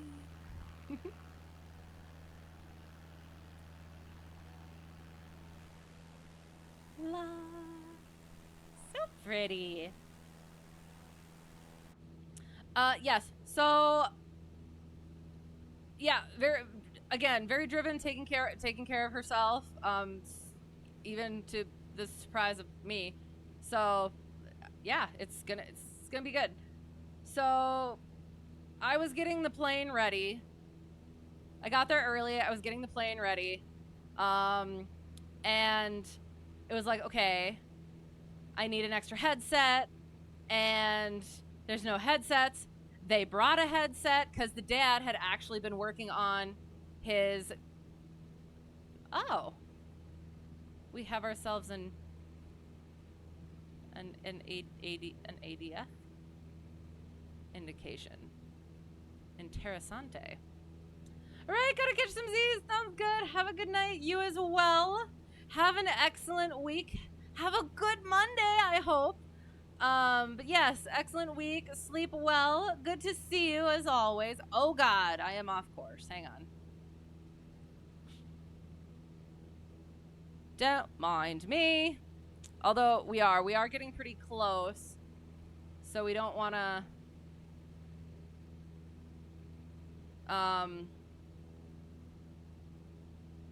what's the word? Don't want to overshoot things or overcorrect. But yes, hope to see you again soon. We will, I'm not sure. We might actually just kind of start streaming on Sundays, but then I was looking at next week and I was like, I might have stuff on Monday, so I won't be able to do Sunday. So we'll just see what happens when it comes to days and stuff. 1.2, so 1 mile. And then we will have to make our turn to 345. So is the ADF actually pointing to the VOR?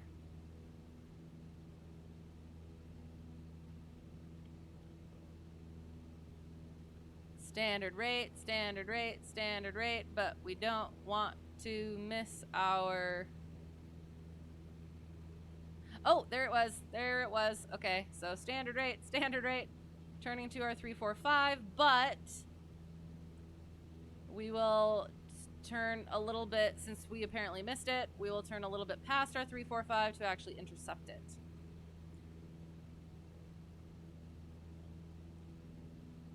So we got our 345 on the bottom. That's our next,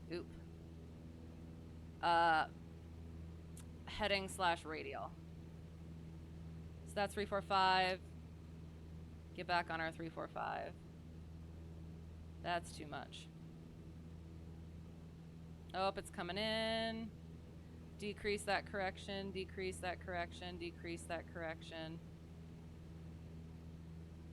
And we're S-turning all over the friggin' track.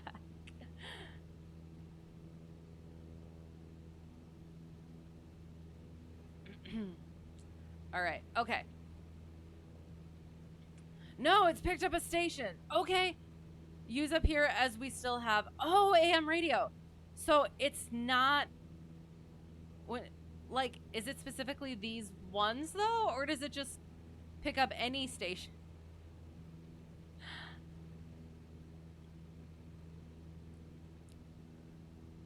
Only instrument that can pick up the hockey game. That's so cool. I would like to fly a plane that has that and use that. So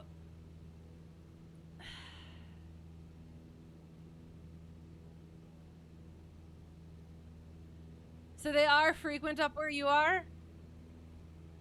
So I need to do a cross country and come a visiting.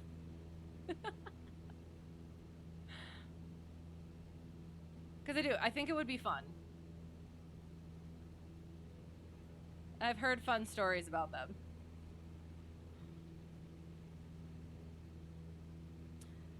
Yes, so I was figuring stuff out with the plane, and it was fine because they ended up bringing their own because the dad had soloed, and so she used his, and I actually brought with my cruddy passenger ones that I haven't actually used in a long time, and that was so then the dad was able to use those.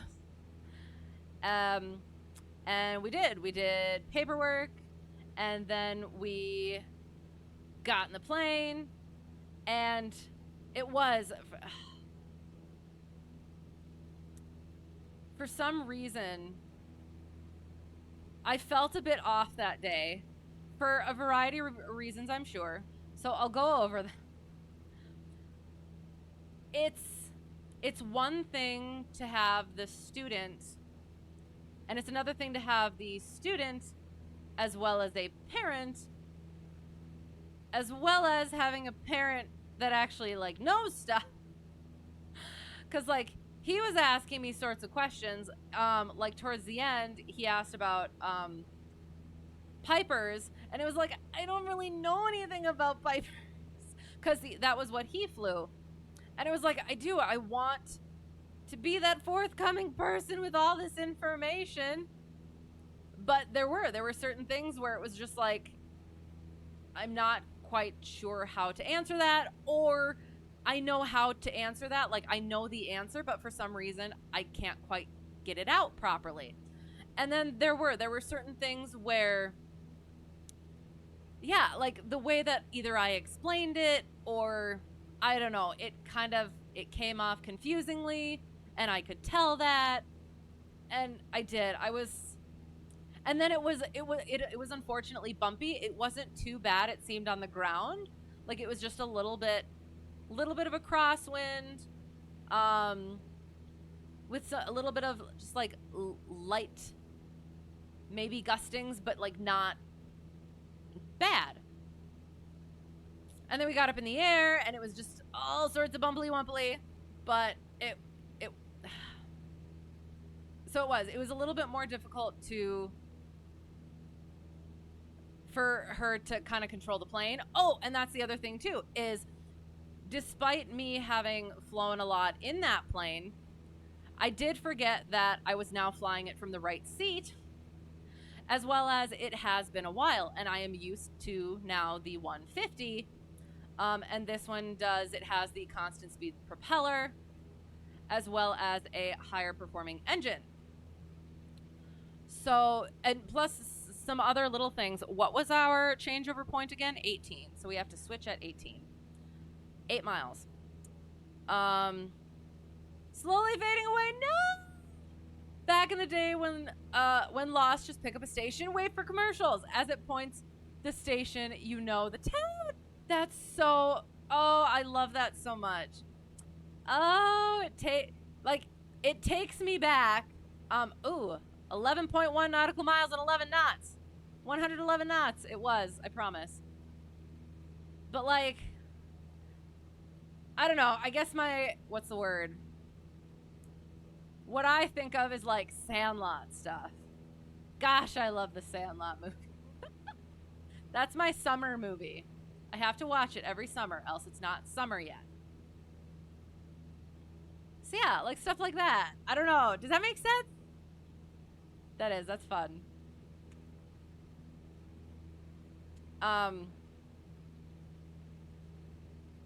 And at some point,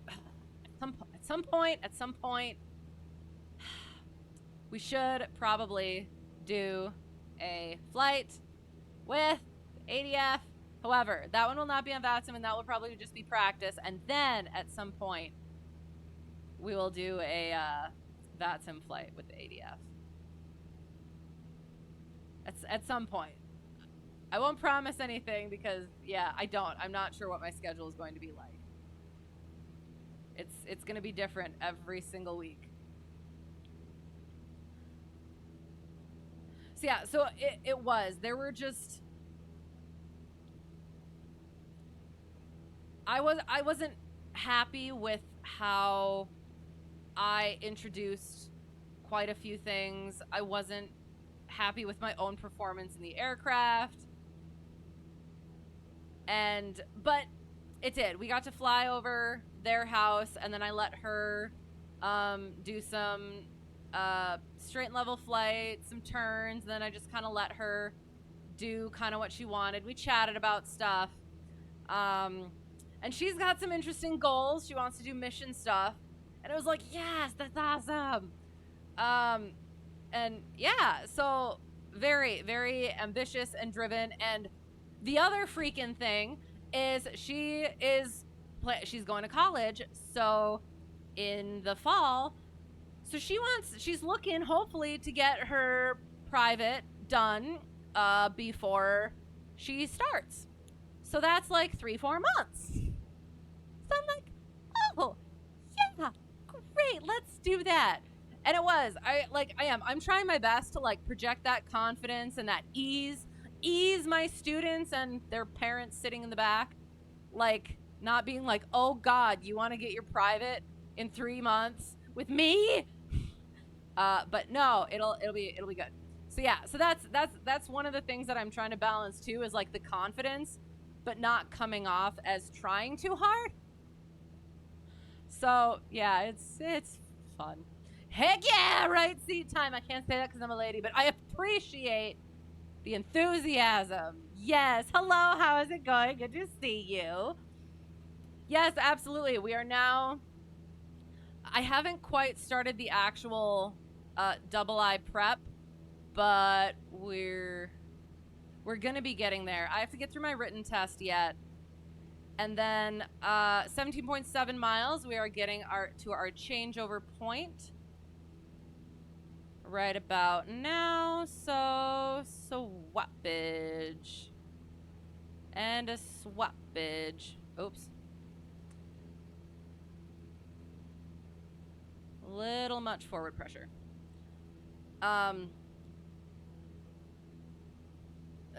So yeah, I did. I wished I would have done a little bit better on certain things, and then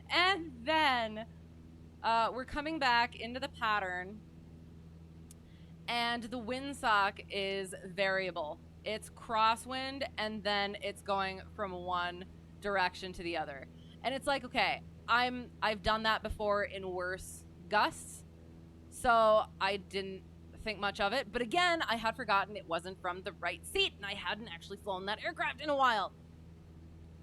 So again, the rust is real. But it was fine. Got set up, got on the downwind, and it was again pretty significant crosswind, so we were coming into it, and I don't think I had quite enough crosswind correction in after we rolled out, because we started kind of like doop-a-doop-a-doop-ing, just like a little bit, yeah, on the runway. And I was like, oh God. And it's just, you keep flying it right to tie downs. And I just not acted like it was normal, but I addressed it and was like, again, it's a little bit gustier, planes, a little bit of a handful, but like it's fine. You just keep flying it all the way down, get that crosswind control in. And when I showed the full crosswind control, I was like, oh, crosswind control goes a lot further than I think I had in. So I think that was my problem. So yeah, so that was like my main thing, where I was like, oh God, she, as well as her parent, are not going to want her to be taking lessons with me. And I was like, oh no, I made a terrible first impression. But we have lessons planned for this week, so apparently I didn't make too bad of an impression. You're not instrument rated, but your friend was. Oh, you do an ADF DME approach. It is 180. You thought nothing would be better than that. Oh, outside of ILS. Okay. Oh. Cause the ADF has like the weird thing where you have to, like, the homing thing where if you don't quite crosswind correct properly, you end up doing yeah, going around it. Sorry, because technical terms, I guess. But yeah, it's fun. NDB approaches are weird. Wild. I have seen them done. We might have tried one once and it did not go well at all. It was like it was an accident, kind of. It was one of those things where we were looking for an instrument approach to do, and all of a sudden the airport we picked had an ADF, so it was like, oh, for the love. So we had to do it, you know, because that's what I do to myself. And yeah, it was different. It is a technique which I didn't have and don't have at the time. Didn't have at the time and don't currently have. So, oh well. So we're coming up. We're 10 miles from the VOR. So we'll get the weather at our airport. No, we're going to... Oh God, where are we going to? Llano. Oh, for the love. Looking for cacao. Looking for cacao. Oh no, hang on. Cacao, cacao, cacao. I do not see... Ah, cacao. Boom. Kilo... Gosh darn it. Kilo Alpha Quebec Oscar. 8th at 0455 Zulu. Automated. 50 degrees at 3 knots. That should be fine for 17. 10 statute miles scattered at 3,100. So that should be fine. Scattered at 4,300. Broken at 6,000. 14 degrees Celsius. 5 degrees for our dew point. Altimeter 29er 89er. Remarks AO2 differentiates precipitation. So 29er 89er.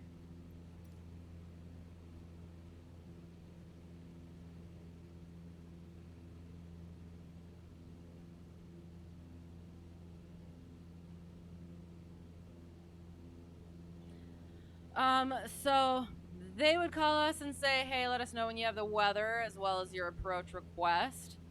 And then we would say, hang on, let me actually get the approach up. Oh, I guess I can throw that in there if y'all want to look at it. Oh, sorry. Not that one. Not that one. Not that one. Shoot.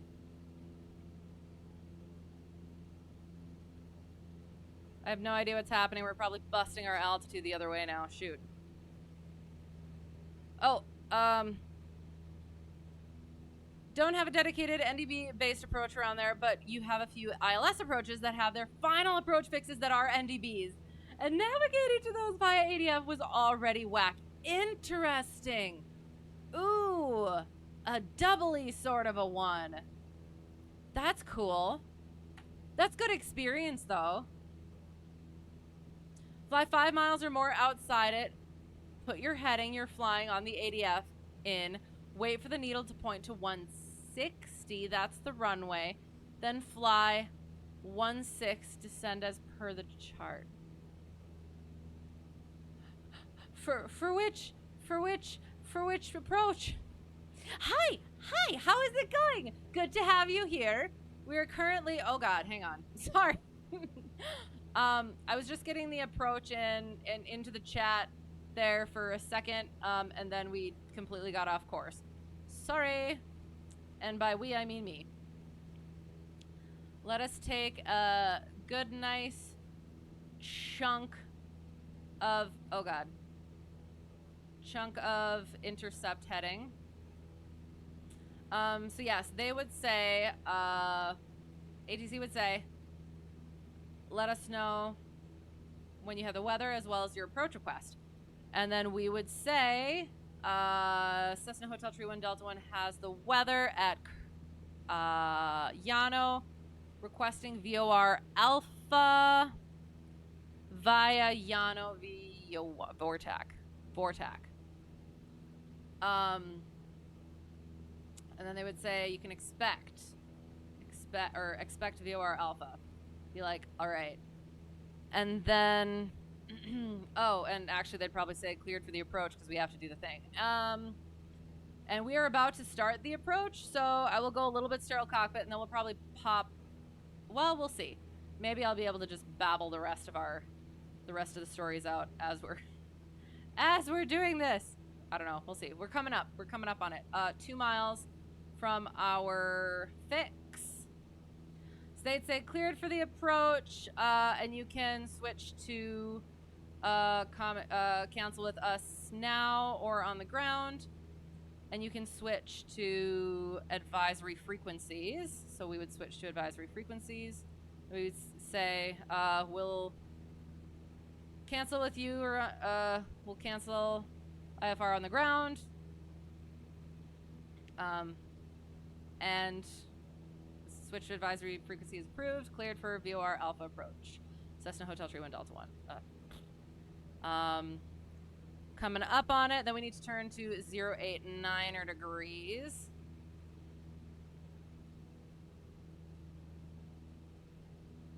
Yeah, so we're gonna go 08. Oh, frick. It's almost completely west.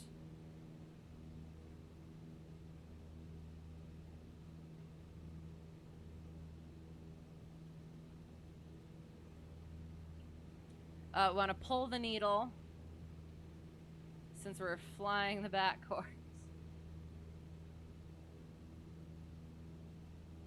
Set our timer. Frick.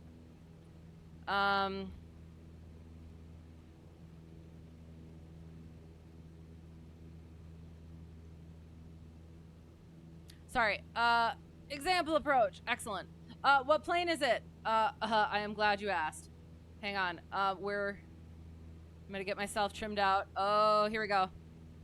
Oh God, I press things. Oh God, I'm pressing other things. Shoot.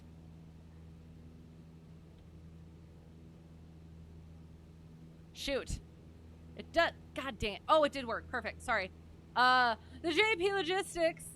The WB Sim JP Logistics 152. Yes, that. It's got Ducky, and it's awesome and cool and made by awesome and cool people.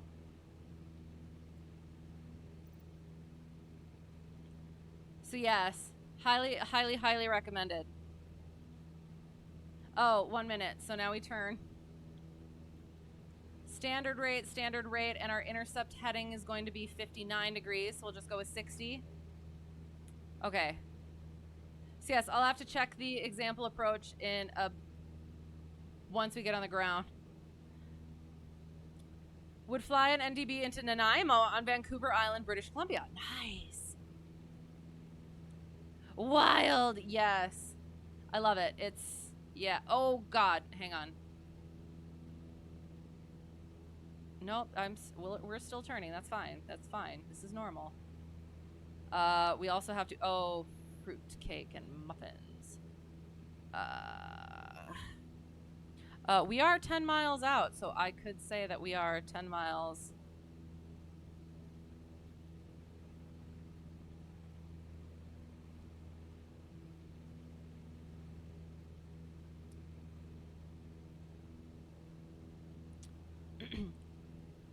Llano traffic, Cessna Hotel Tree 1 Delta 1, 10 miles to the west at 4,000. Inbound for runway 17, Llano.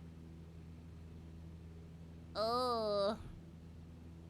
All right, so we're 2 miles from our fix. We can descend to 3,500.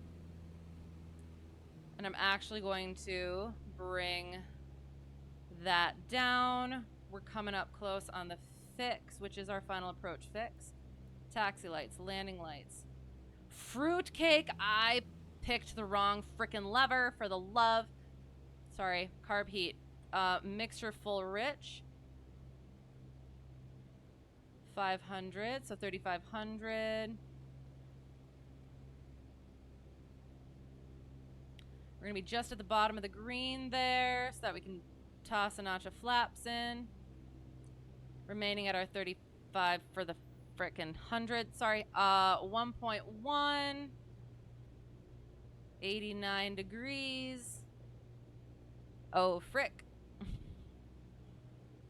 That was a boo-boo.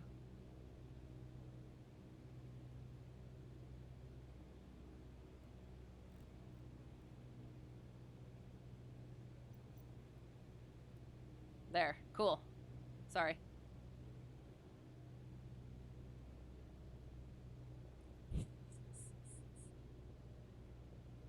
So I completely messed this up, and we have full deflection, but it's the sim, so we're just gonna continue. So yeah, so now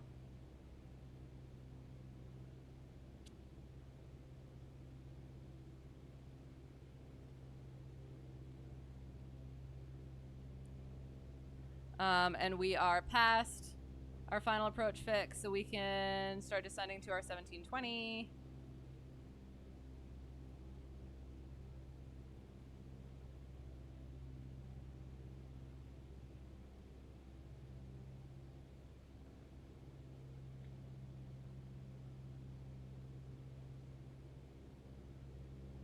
Oh, there it is. Yep.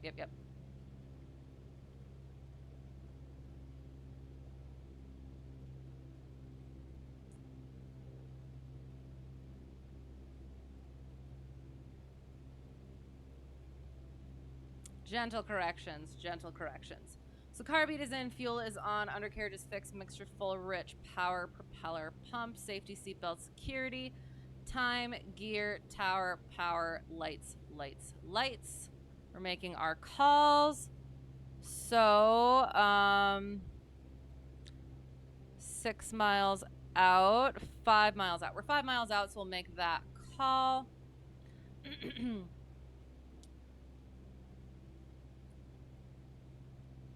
Llano traffic, Cessna Hotel Tree 1 Delta 1, 5 miles west at 2,800. Inbound to enter right downwind for runway 17, Llano. And we're looking for 5.5. We want to get down to 1720. Our dive and drive. We'll get down to our minimums so that we can hopefully see the runway. And then do our right downwind.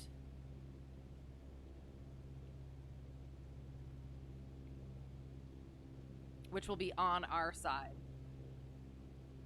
So our missed approach point is 6.5, which is the runway.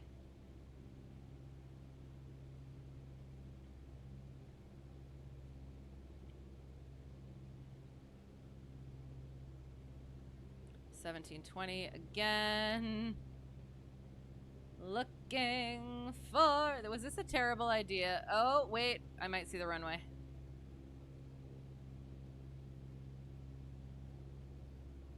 Was this a terrible idea to come in when it was starting to get dark? Probably was. Oh well.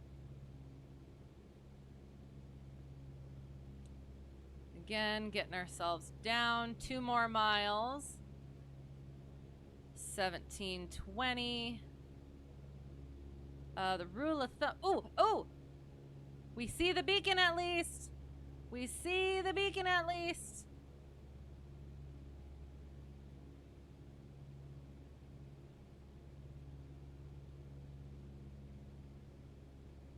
1.4 miles.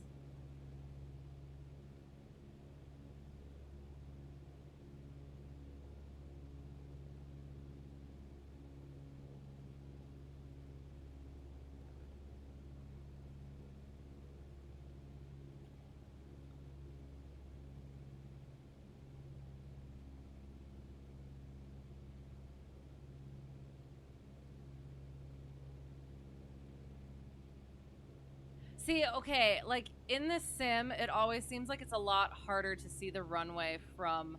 Oh, I see a plane. From the side, but I do believe I have it in sight. Yes. So we are going to make our. Wait, no, hang on. 5.5. Okay, now we're gonna make our turn. Llano traffic, Cessna Hotel 231 Delta 1. Right downwind 17 Llano. Oh, that is not okay for my visualness. Okay, please stop the blue. Stop the blue! Stop the blue. 1720. Yes, there is the runway. Okay.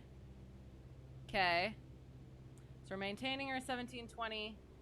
I mean, we could actually climb a little bit.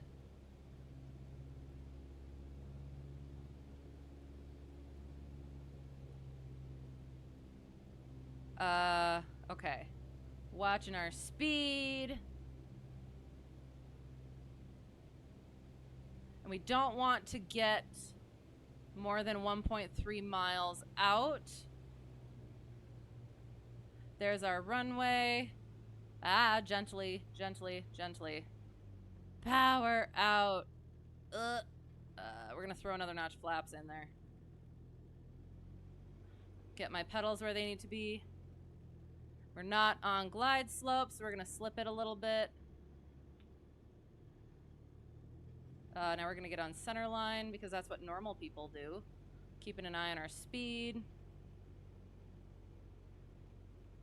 Okay, and now I need to do that thing where I don't land like a weirdo.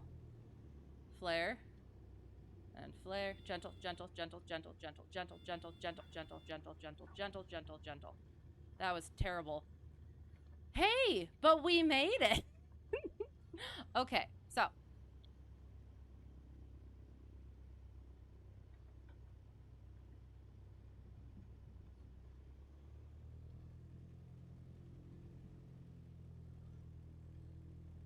I didn't call our final. Oh no. See, it's fine when we're not on VATSIM.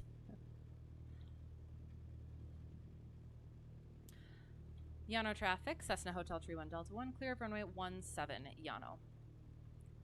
Is that a friend?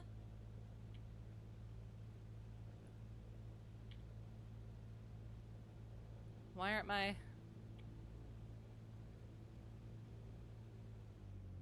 I see an aircraft, but I can't... My tags aren't showing up. Gosh darn it.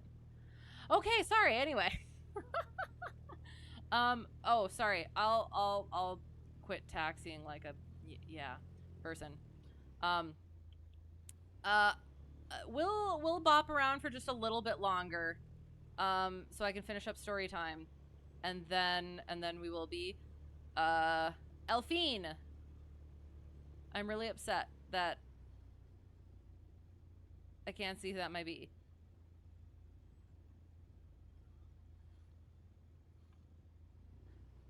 Wait, hang on. No, that's fine.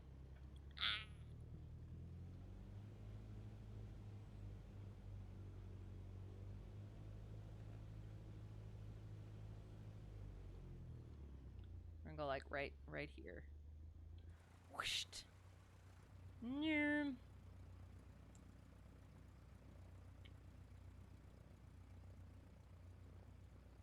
Oh, okay. Maybe I'm just seeing things, question mark. Okay, sorry. Going back up.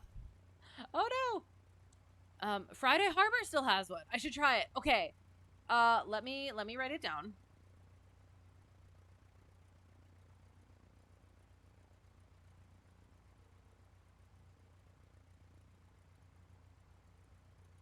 Ah.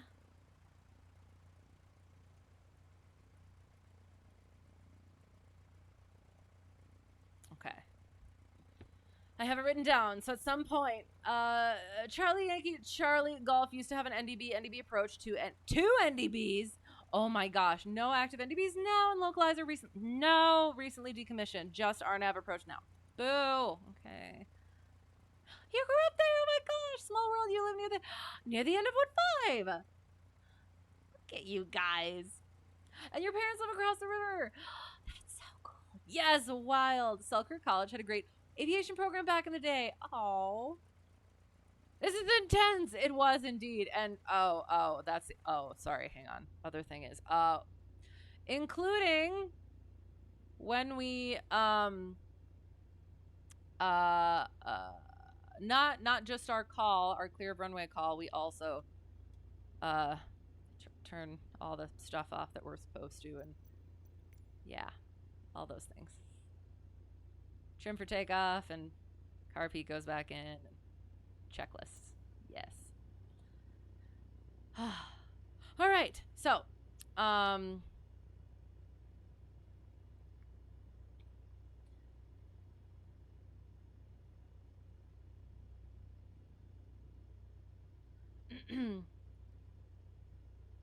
NTB approach. And he's still at, I guess that is a question too. Active in the sim. No. Missed was a turn back to Castlegar. Interesting. And you have the cap from 06. Interesting. Well, yes, we at some point we'll have to try. And I will need assistance. So prepare yourselves. But for now, we will just kind of, let's see, what do we have? Oh, and also, we call them up and we cancel IFR. So we call them and we say probably still Houston Center. Cessna Hotel Tree 1 Delta 1. KAQO is also close. Apparently. Houston Center. Cessna Hotel Tree 1 Delta 1. Cancel IFR. On the ground at Llano. Cancel IFR. And they'd be like, alright, squawk VFR. And, good day. Then we also say good day. And then we squawk VFR. Oh, or we can just click VFR. There. Alright, so let us see.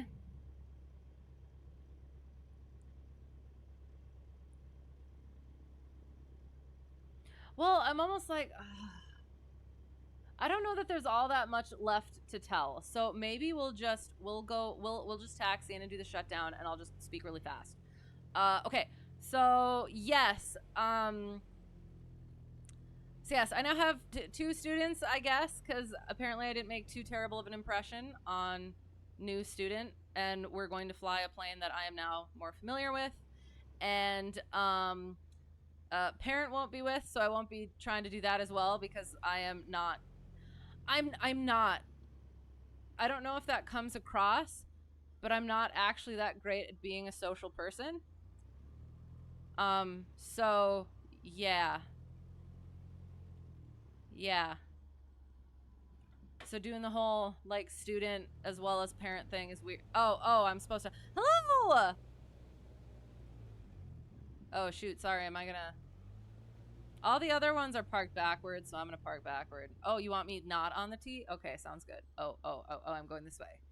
See, why are you telling me to go that way if you are not directly behind the T? Oh. Are you sure? Are you sure? Okay. I don't know what that means. Oh, does that mean shut down? Okay, fine, jeez. Okay, so we're shutting down, I guess. So yeah, and then it was, I left all this time for us to go through IACRA at the end, and didn't have to. So we ended up being very early done. And yeah, let them go off and do stuff. And she had a sport afterwards. So yeah. Oh, landing light was supposed to go off. So that's something, is I have one student who like works in chunks of weeks. And then another student, so that we get sometimes daytime flights and then sometimes evening after work flights. But at the same time with the evening after work flights, oh yeah, I did have those on. Don't want to throw too much at him there because it's already been a long day. So he's not gonna like absorb new stuff as well as during just like a daytime flight where he hasn't been doing stuff all day. And then another student where it's like she's got class in the morning and then a chunk of time in the middle, and then she's got a sport like in the afternoonish, so we can either do like a chunk in the middle of the day or an evening. So yeah, so we got this week figured out, because I also have to do my stuff too. So yes, trying to accommodate students. Again, I only have 2 right now, but still accommodating students while also getting my own stuff done. So yeah, and as more appear out of the woodwork, that's, yeah, that will probably start being more difficult, especially because the plane is actually in its 100 hour coming up here soon, and weather is not the best at the moment, but it's every week is something friggin' new. Have I ever heard the phrase squawk normal? Squawk. Was that a normal squawk? I don't know. I'm not sure. Is that what it also is called? Hello, by the way. How is it going? I assume, is that just squawk VFR? Would I? Oh, go to Brilliant or just intercepted. Friday Harbors. Ooh, Kilo Foxtrot Hotel Romeo.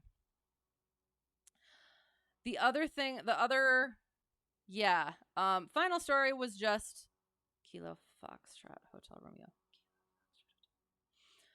I was supposed to have a lesson. We got all the things, right? Got all the things. Oh, and then that goes off. We are secured.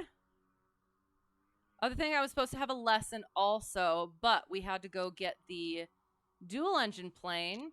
So it was Friendstructor and I, and Friendstructor's buddy, who is currently working on his commercial. So I was able to be CFI for that flight. And oh geez, I pressed buttons. So it does look secure. So we will go to, oh wait, somebody landed. So I was supposed to like look.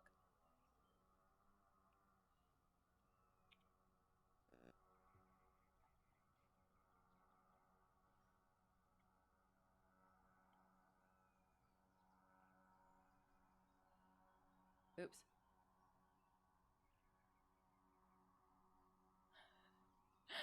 I hear someone. So it ended up, I was able to do some commercial instruction, which was weird and different because it's like, it doesn't seem like there's a whole lot except for the maneuvers, but like it is, a lot of it does end up kind of being the navigation stuff, the long distance, the cross country, like that sort of things. So that was interesting. And then for instructor and I took the multi-engine back because it was in its annual, so we had to go get it back. And for instructor's buddy took the 172 back. And yeah, so got a little bit more multi-engine experience ish. Got back into the actual IFR stuff. I was supposed to be working the radios, and that was a little bit different. Not different, but like it's been a while. But then yeah, worked on GPS updates. Friendstructor was supposed to be there longer, but he actually had to leave early, so I was kind of on my own for it.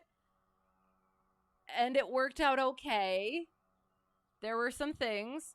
I'm not seeing anybody, so I think I'm gonna go back to the menu. I'm sorry.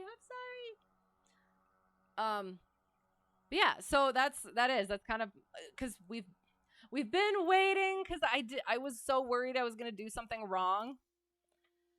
But oh, that's so freaking cool. But now Band-Aid's been kind of ripped off. So I'll go like, nope, not yet. Nope, this thing.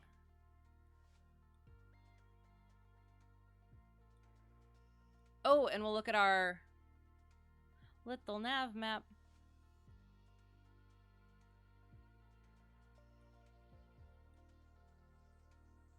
Sorry, I forgot what I was saying.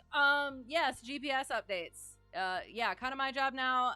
They're definitely overdue, cause yeah, was kind of waiting for Front Structure to be able to be there with me and supervise, but it did.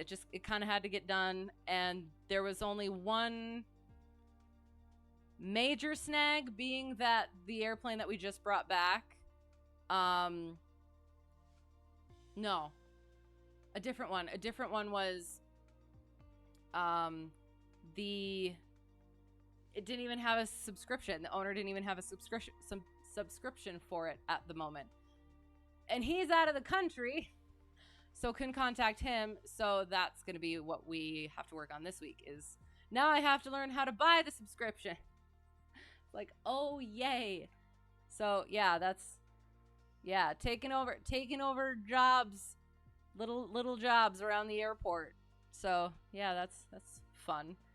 So yeah, I have the care of the GPS updates, and get to wander around and take GPS cards out of different airplanes and different hangars, and then get them all loaded up, and then go back through and stick them all back in the correct spots, and make sure that they all get uploaded and correctly, because there's some weird little quirks for some of them, and make sure I get everything locked up and don't leave any master switches on. It's a lot of responsibility. You don't know, you keep hearing on VATSIM, but never IRL in the 15 years of flying. Okay, sounds good. It must be a VATSIM thing then, which would kind of surprise me, actually, because are you flying just in the US, or are you flying elsewhere? Normal is basically mode C on VATSIM. So just the 1200 ?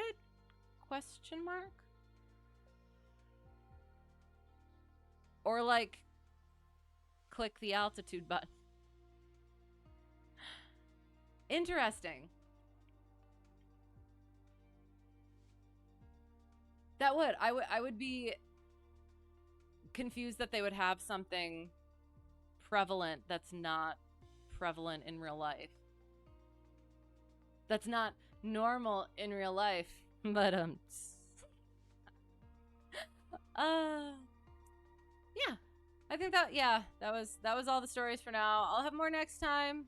Again, busy week this week. So yeah, I'm glad we got this done. I do. I kind of wish we would have had the ATC for it, but again, still kind of getting back into it, so it's probably a good thing. So we got our flight plan filed at least, and we got our squawk code. I was so pleased with getting that squawk code. We started in our parking. We taxied out totally on the center line. Went in there, did our thing. Taxi. Went off to the side to do our run up. And then we took off. Yay! At 400 feet, we turned. Went direct-ish to the VOR. And then went direct-ish along our Victor Airway. And did the worst freaking parallel procedure turn ever. What is this? What is this garbage? It looks like a dinosaur that is going up. I can't do that. That thing. It's like Littlefoot, and he's going up. Sorry. It's exactly how I feel about it. So yeah, so what we were supposed to do was go directly to the VOR, and then go straight out on 8-9er, and then turn back in to intercept at a 30-degree-ish angle. Oh, actually, technically, I wouldn't have. It would have been just direct to. I haven't thought about that in a while. For the parallel entry, usually I just do a teardrop entry because, like, what I have been told is when you do the teardrop entry, then once you turn, you have that much more time to get yourself set up back onto the fix. Whereas like with this one, I was all sorts of turned around clearly, so we went like that, and then we tried to re-intercept, and we were way over here by the time we passed the fix. So we didn't have that extra time. If we would have just kind of bopped out this way and turned back in, got ourselves back onto the fix, and then continued on. But it worked out fine, I guess, and then we got onto our radial there. And since 1-7 was a right traffic pattern, I'm not sure. I guess I would maybe assume it'd be because of the mountain, or it could be a noise thing. But we did. We got down to our MDA before like 1 mile before our missed approach point, so that we could make a sort of downwind turn, and turned in, and it was slightly questionable, but we landed, and then got off onto the taxiway and taxied back in, and we shut down. Yay. No, VATSIM transponder is either standby or mode C. No mode A, etc. Right. Normal, you think, came from an old client that had a standby button. Oh, or a normal button. Okay. Interesting. No, that makes sense then, I guess. That's fair enough. And it just demonstrates the distinctions between the virtual world and the real world. Yeah. Grace, thank you. Thank you. I do. I appreciate you guys being here. Putting up with my shenanigans. I am still trying to get back into the IFR stuff. I am not that I was ever real nice at it, but I'm definitely still rusty and working on that. So I appreciate you bearing with me as I get back into it, and at some point, yeah, hopefully. I say at some point, hopefully it'll. There's always something new. When we were doing this, as much as we did, as many IFR flights as we did, in as many different places as we did, there was always something new. You do. You learn new things each time. That helps, certainly. But there's always going to be something new. So we will. We're going to keep on working at it, doing our absolute bestest. And yeah, it'll be fun. So yeah, we'll look for somebody. Somebody to raid. We like our low and slow. Ooh. I know it's not for me, but I'm going to read through it anyway. NDB, C procedure begins cross Castlegar, NDB, miles, 9 northeast of the airport at 9,000, turn and call outbound. Track 359, execute procedure, turn, call inbound and descend to 8,000. Continue to NDB, descending to 5,900, call brilliant inbound, and why? And descend to minimums of 53.8. Okay, hang on.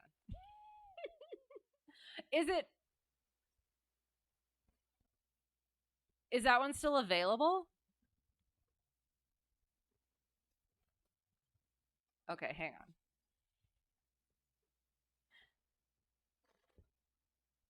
If it's still available, I want to look at it.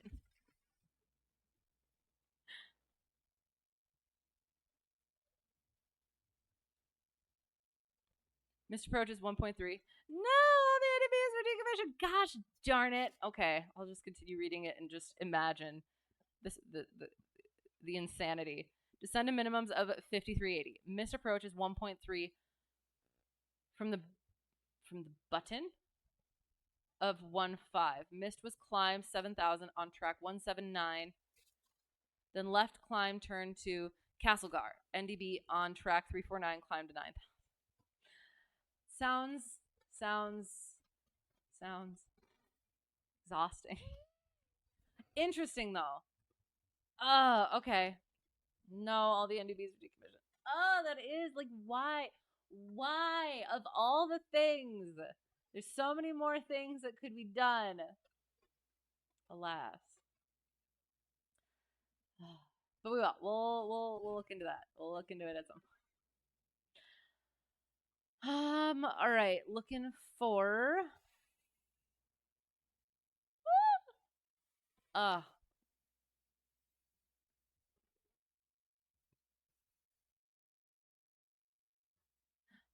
want to say something, but I don't want to be I don't understand some of the flight streams. Like, I would like to be enlightened. Like, where people are sleeping instead of flying.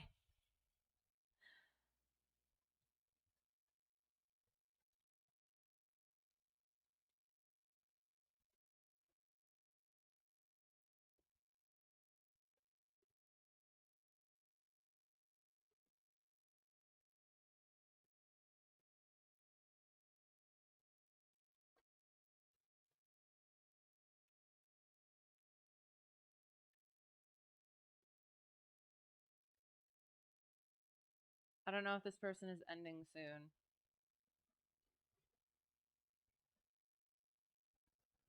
But hey, if I don't babble, could at least catch the landing. So, yes, we'll plan for this quickly. Just a perspective of how scary the valley is. 5,380 feet is 3,756 feet AGL, and visibility needs 3 miles. Right. Yes. There's so many like the approaches that we do, I try to keep it pretty level because of things like that, because that's just so insane. And then having to like drop down after that, we tried that once and it didn't, I think we survived but it was intense. So yes, that's still sad that it's no longer available though, because they're really good for experience and for practice. So, oh darn. And yes, too cool. Thank you. It's fun to look at those things. So let me go over the things.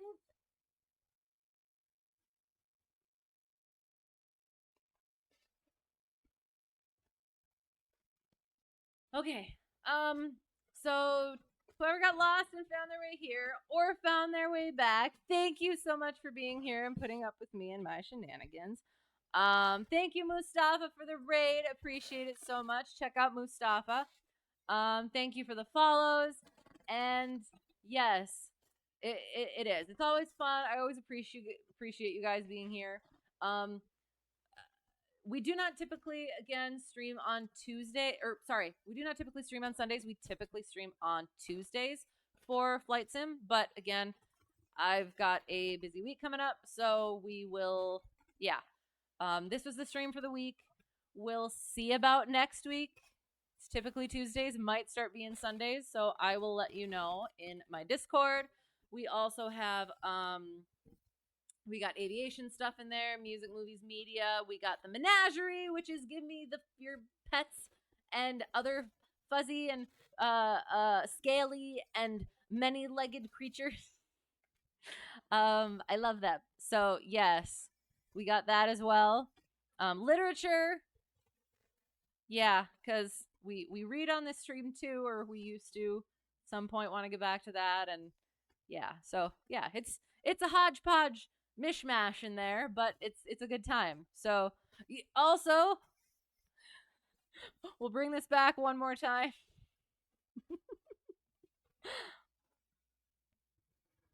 Gosh darn it.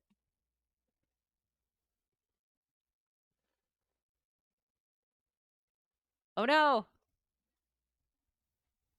Oh, that was oh.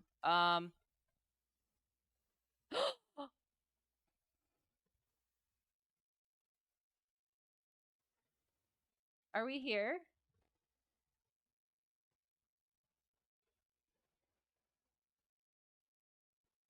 Oh no.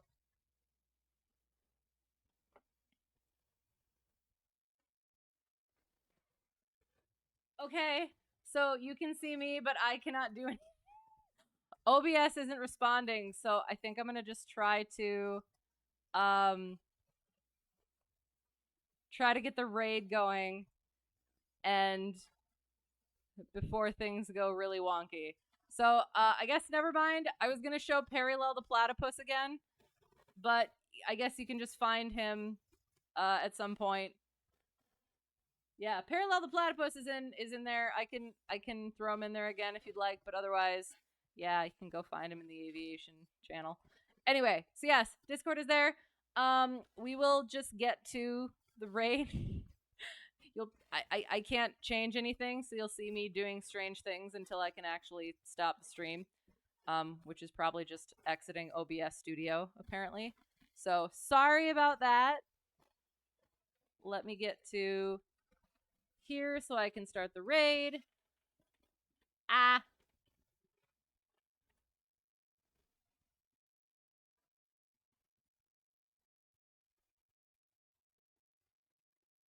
There. This is weird. Maybe if I... Okay. Get into the raid.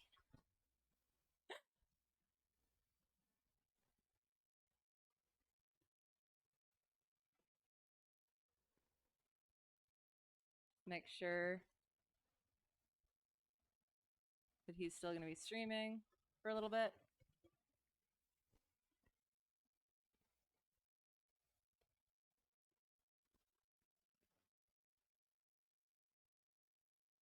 Sorry, I'm trying to exit out of some things too. That maybe OBS Studio will come back. I feel like this person isn't staying. So we'll go somewhere we haven't gone in a while.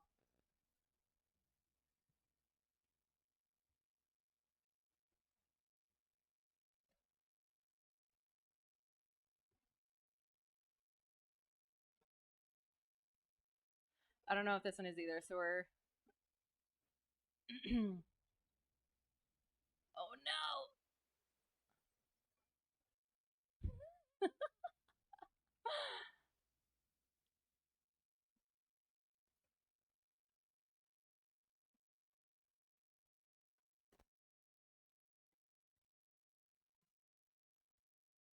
Oh gosh. All right, sorry. We're just gonna go to one and hope that one of them is staying on.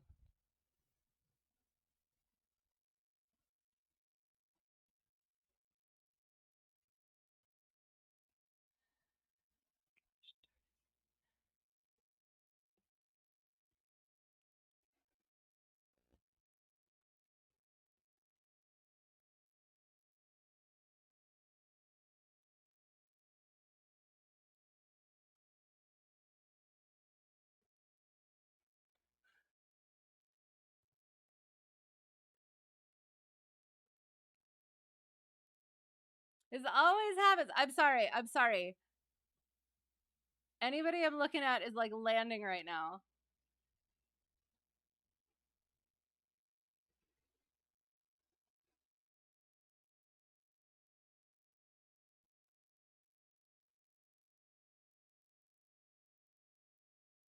I'm also kind of hoping that my OBS comes back on before I leave, but perhaps not.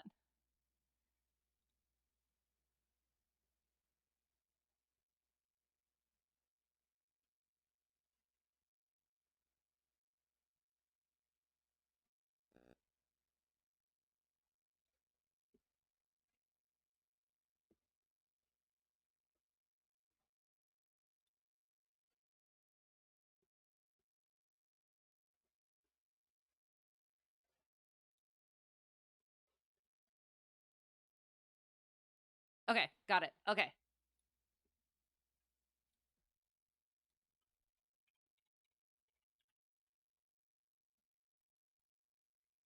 Okay, here we go. Sorry. um,